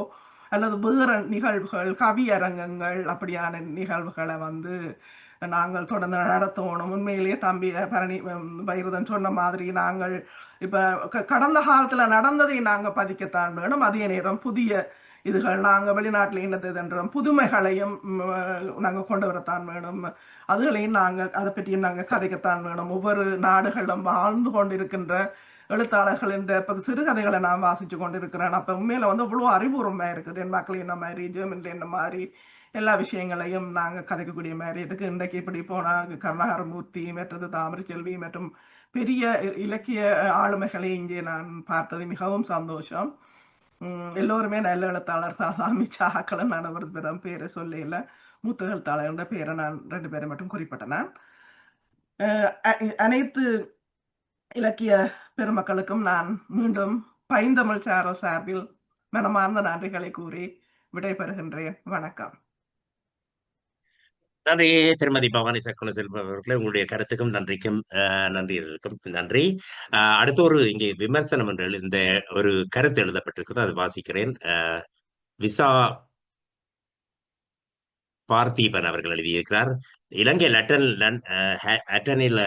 அட்டனில் விசா பார்த்தீபன் பைந்தமிழ் சாரல் என்ற இலக்கிய நிகழ்வில் பங்கு கொள்ளும் முதலாவது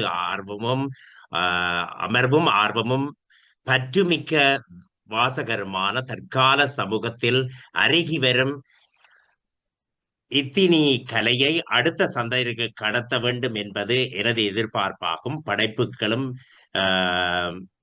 படைப்பு பற்றிய விமர்சனங்களும் அருமை என எழுதியிருக்கிறார். நன்றி, உங்களுடைய கருத்துக்கு நன்றி.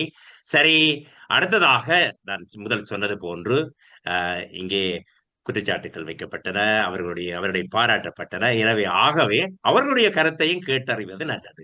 சரி, முதலாவதாக நான் திருமதி இன்றைய 2வது நூலை விமர்சனம் செய்த திருமதி தாரணி பாலேசன் அவர்களிடம் செல்கிறேன். உங்களுக்கு 2 நிமிடம் தருகிறேன். உங்களுடைய கருத்தை இதிலே பகிர்ந்து கொள்ளலாம். வணக்கம். வணக்கம். கருத்து சொன்ன அனைவருக்கும் நன்றி. விமர்சனத்துக்கு விமர்சனமாக உங்களோட கருத்துக்கள் அமைந்தன. நன்றி. கருத்தில் எடுக்கின்றேன். வேறு சொல்வதற்கு ஒன்றுமில்லை. என்னுடைய கருத்துக்களும் ஆக்கப்பூர்வமாக இருந்தன. நன்றி. அருமை அருமை அருமை. நாங்க நினைத்தோம் கோவித்து விட்டீர்களா தெரியாது, அல்லது இப்படி பூட்டி விட்டு ஓடி விட்டீர்களா என்று நினைத்தோம். நாங்கள் வளர முடியாது. தொடர்ந்து எழுத்தாளரே சொல்லிவிட்டார், அது தன்னுடைய குறைதான் என்று. ஆகவே உங்களுடைய குற்றமல்ல. காத்திரமான ஒரு கருத்தொன்று டாக்டர் காந்தன் இதே ஆஃப் பண்ணுங்க. சரி, காத்திரமான கருத்து உங்களுடைய மிக அருமையாக இருந்தது, மிக அருமையாக இருந்தது. இருவருடைய அந்த விமர்சனம் மிக அருமையாக இருந்தது. நான் கருத்து சொல்வதை விட கூடுதலாக இங்கே வந்திருக்கிற கலை இலக்கிய நண்பர்கள், பெரிய பெரிய எழுத்தாளர்கள், பெரிய பெரிய விமர்சகர்கள் இருக்கிறீர்கள். நீங்கள் சொல்வதுதான் சரியானது. அடுத்ததாக கலாநிதி வைத்திய கலாநிதி செல்வரஞ்சினி சுப்பிரமணியம் அவர்களிடம் செல்வோம். வணக்கம். உங்களுடைய ஒலிவாங்கியை சரி செய்து கொள்ளுங்கள். நான் ஷியாமளா யோகேஸ்வரின் புத்தகத்தை வாசிக்கவில்லை. எனினும் தாரணி பாலேசன் அதை மிகச் சிறப்பாக செய்திருந்தார். எனக்கு உண்மையில் அவற்ற குரல், நிதானமான உரை, அவரை கவர்ந்த அம்சங்களை மிகவும் சிறப்பாக சொல்லியிருந்தார். புத்தகத்தை இயலுமானால் வாசிப்பேன். அடுத்தது முடிவை சொல்றது என்றது விமர்சனம் செய்யல கொஞ்சம் கஷ்டமா தான் இருக்கிறது. நானும் சில கதைகளுக்கு சொல்லி இருக்கிறேன். அது என்ன மாதிரி, அது ஒவ்வொருத்த முடிவை பொறுத்தது. நல்ல கருத்து தான். அடுத்தது இந்த தற்கொலை என்றது உண்மையின்படி காதல், கல்வி, கலாச்சாரம் தான் எங்களோட தற்கொலைகளுக்கு முக்கிய காரணமா இருக்கு. வஹிதேவன் சொன்ன மாதிரி அது ஒரு மிகப்பெரிய பிரச்சனை. அதுவும் ஒரு நல்ல கருத்து சொல்லப்பட்டது. அடுத்து இந்த மேற்கோள்களை பற்றி பகிர்தன் சொல்லி இருந்தார். எனக்கு சில மேற்கோள்கள் எடுத்து தாரதுக்கு அவர் நல்ல ஹெல்ப் பண்றவர் என்றதை நான் இந்த சபையில சொல்லிக் கொள்ள விரும்புகிறேன். சொன்னாங்க குறிப்பிட்டபடியா. நன்றி. நன்றி நன்றி நன்றி. உங்களுடைய கருத்துக்கு நன்றி. சரி, இத்தோடு இந்த நிகழ்வை நாங்கள் நிறைவுக்கு கொண்டு இருக்கிறோம். வழமை போல உங்கள் எல்லோருக்கும் எனது மனமார்ந்த நன்றிகள். வழமை போல ஒரு கவிதையோடு தான் இந்த நிகழ்வை நாங்கள் முடிவுக்கு கொண்டு வைப்போம். ஆகவே அடுத்தது கவிதை. பறவைகளே உங்கள் சிறகுகளை தாருங்கள், பறவைகளே உங்கள் சிறகுகளை தாருங்கள், மேகங்களே மெத்தைகளாய் மாறுங்கள், மேகங்களே மெத்தைகளாய் மாறுங்கள், மலர்களே மங்கள ராகம் பாடுங்கள், மலர்களே மங்கள ராகம் பாடுங்கள், தென்றலே நீ என் தேச சோலையை தீண்டிச் செல், தென்றலே நீ என் தேக சோலையை தீண்டிச் செல், சுதந்திர காற்றே நீ என் சுவாச காற்றாய் மாறு, சுதந்திர காற்றே நீ என் சுவாச காற்றாய் மாறு, மனங்கொண்ட தமிழ் தாயே என் கவிதை சோலையில் சற்று இளைப்பாறிக்கொள், மனம் கொண்ட தமிழ்த்தாயே என் கவிதை சோலையில் சற்று இளைப்பாறிக்கொள், வள்ளரார் அளவு வன்மை இல்லை என் நாவில், வள்ளரால் அளவு வன்மை இல்லை என் நாவில், பாரதி அளவு பக்குவம் இல்லை மனதில், பாரதி அளவில் பக்குவம் இல்லை என் மனதில்,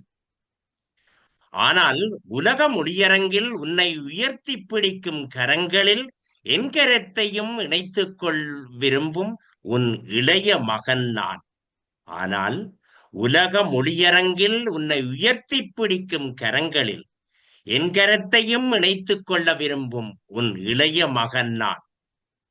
முத்தமிழே உனக்கோர் வேண்டுகோள், முத்தமிழே உனக்கோர் வேண்டுகோள், மூச்சு நின்ற பின்னும் கவிவடிவாய் உன் புகழ் பாடும் கவிமைந்தனாய் உனக்குள் கரைத்திடு என்னை, முத்தமிழே உனக்கோர் வேண்டுகோள், மூச்சு நின்ற பின்னும் கவிவடிவாய் உன் புகழ் பாடும் கவிமைந்தனாய் உனக்குள் கரைத்திடு என்னை. நன்றி. இந்த கவிதையை எழுதியவர் யார் என்று தெரியவில்லை. ஆனால் அருமையான கவிதை. இந்த கவிதையோடு இந்த நிகழ்வை நான் நிறைவுக்கு கொண்டு வர இருக்கிறேன். மீண்டும் அடுத்த ஒரு நிகழ்வில் உங்கள் அனைவரையும் சந்திக்கும் வரை இந்த நிகழ்விலே கலந்து சிறப்பித்த அனைத்து நண்பர்களையும் அன்போடும் பண்போடும் மீண்டும் பல நிகழ்வுகளிலே கலந்து கொண்டு நம்மை சிறப்பிக்குமாறு உங்களை கேட்டுக்கொள்கிறோம். பைந்தமிழ் சேனல் வழங்கும் திறனாய்வு நிகழ்விலே இன்றைய நிகழ்வில் எழுத்தாளர் விமல் பரம் அவர்கள் எழுதிய தீதும் நன்றும் என்ற சிறுகதை ஆய்வுக்கு வந்திருந்தது. அந்த ஆய்வினை செய்தவர் எழுத்தாளர் மன்னிக்கவும், அந்த ஆய்வினை செய்தவர் வைத்திய கலாநிதி பேச்சாளர் செல்வரஞ்சினி சிவசுப்பிரமணியம் அவர்கள். அதே போன்று இரண்டாவது நாவலாக எழுத்தாளர் சியாமலா யோகேஸ்வரன் அவர்கள் எழுதிய மெல்லிலைகள் நாவல் ஆய்வுக்கு வந்திருந்தது.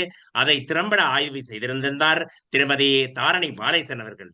அவர்கள் அனைவருக்கும் நன்றி கூறிக்கொண்டு, எழுத்தாளர்களுக்கும் நன்றி கூறிக்கொண்டு, இந்த நிகழ்வினை இணைந்து கொண்டு சிறப்பித்த மூத்த எழுத்தாளர்கள் அனைவருக்கும் நன்றி கூறி, கலை இலக்கிய நண்பர்கள் அனைவருக்கும் நன்றி கூறி, மீண்டும் ஒரு நிகழ்ச்சியில் உங்களை சந்திக்கும் வரை உங்களிடமிருந்து அன்பு வணக்கம் கூறி விடைபெற்றுக் கொள்வது உங்கள் அன்பன் ராஜ் குலராஜ். நன்றி, வணக்கம்.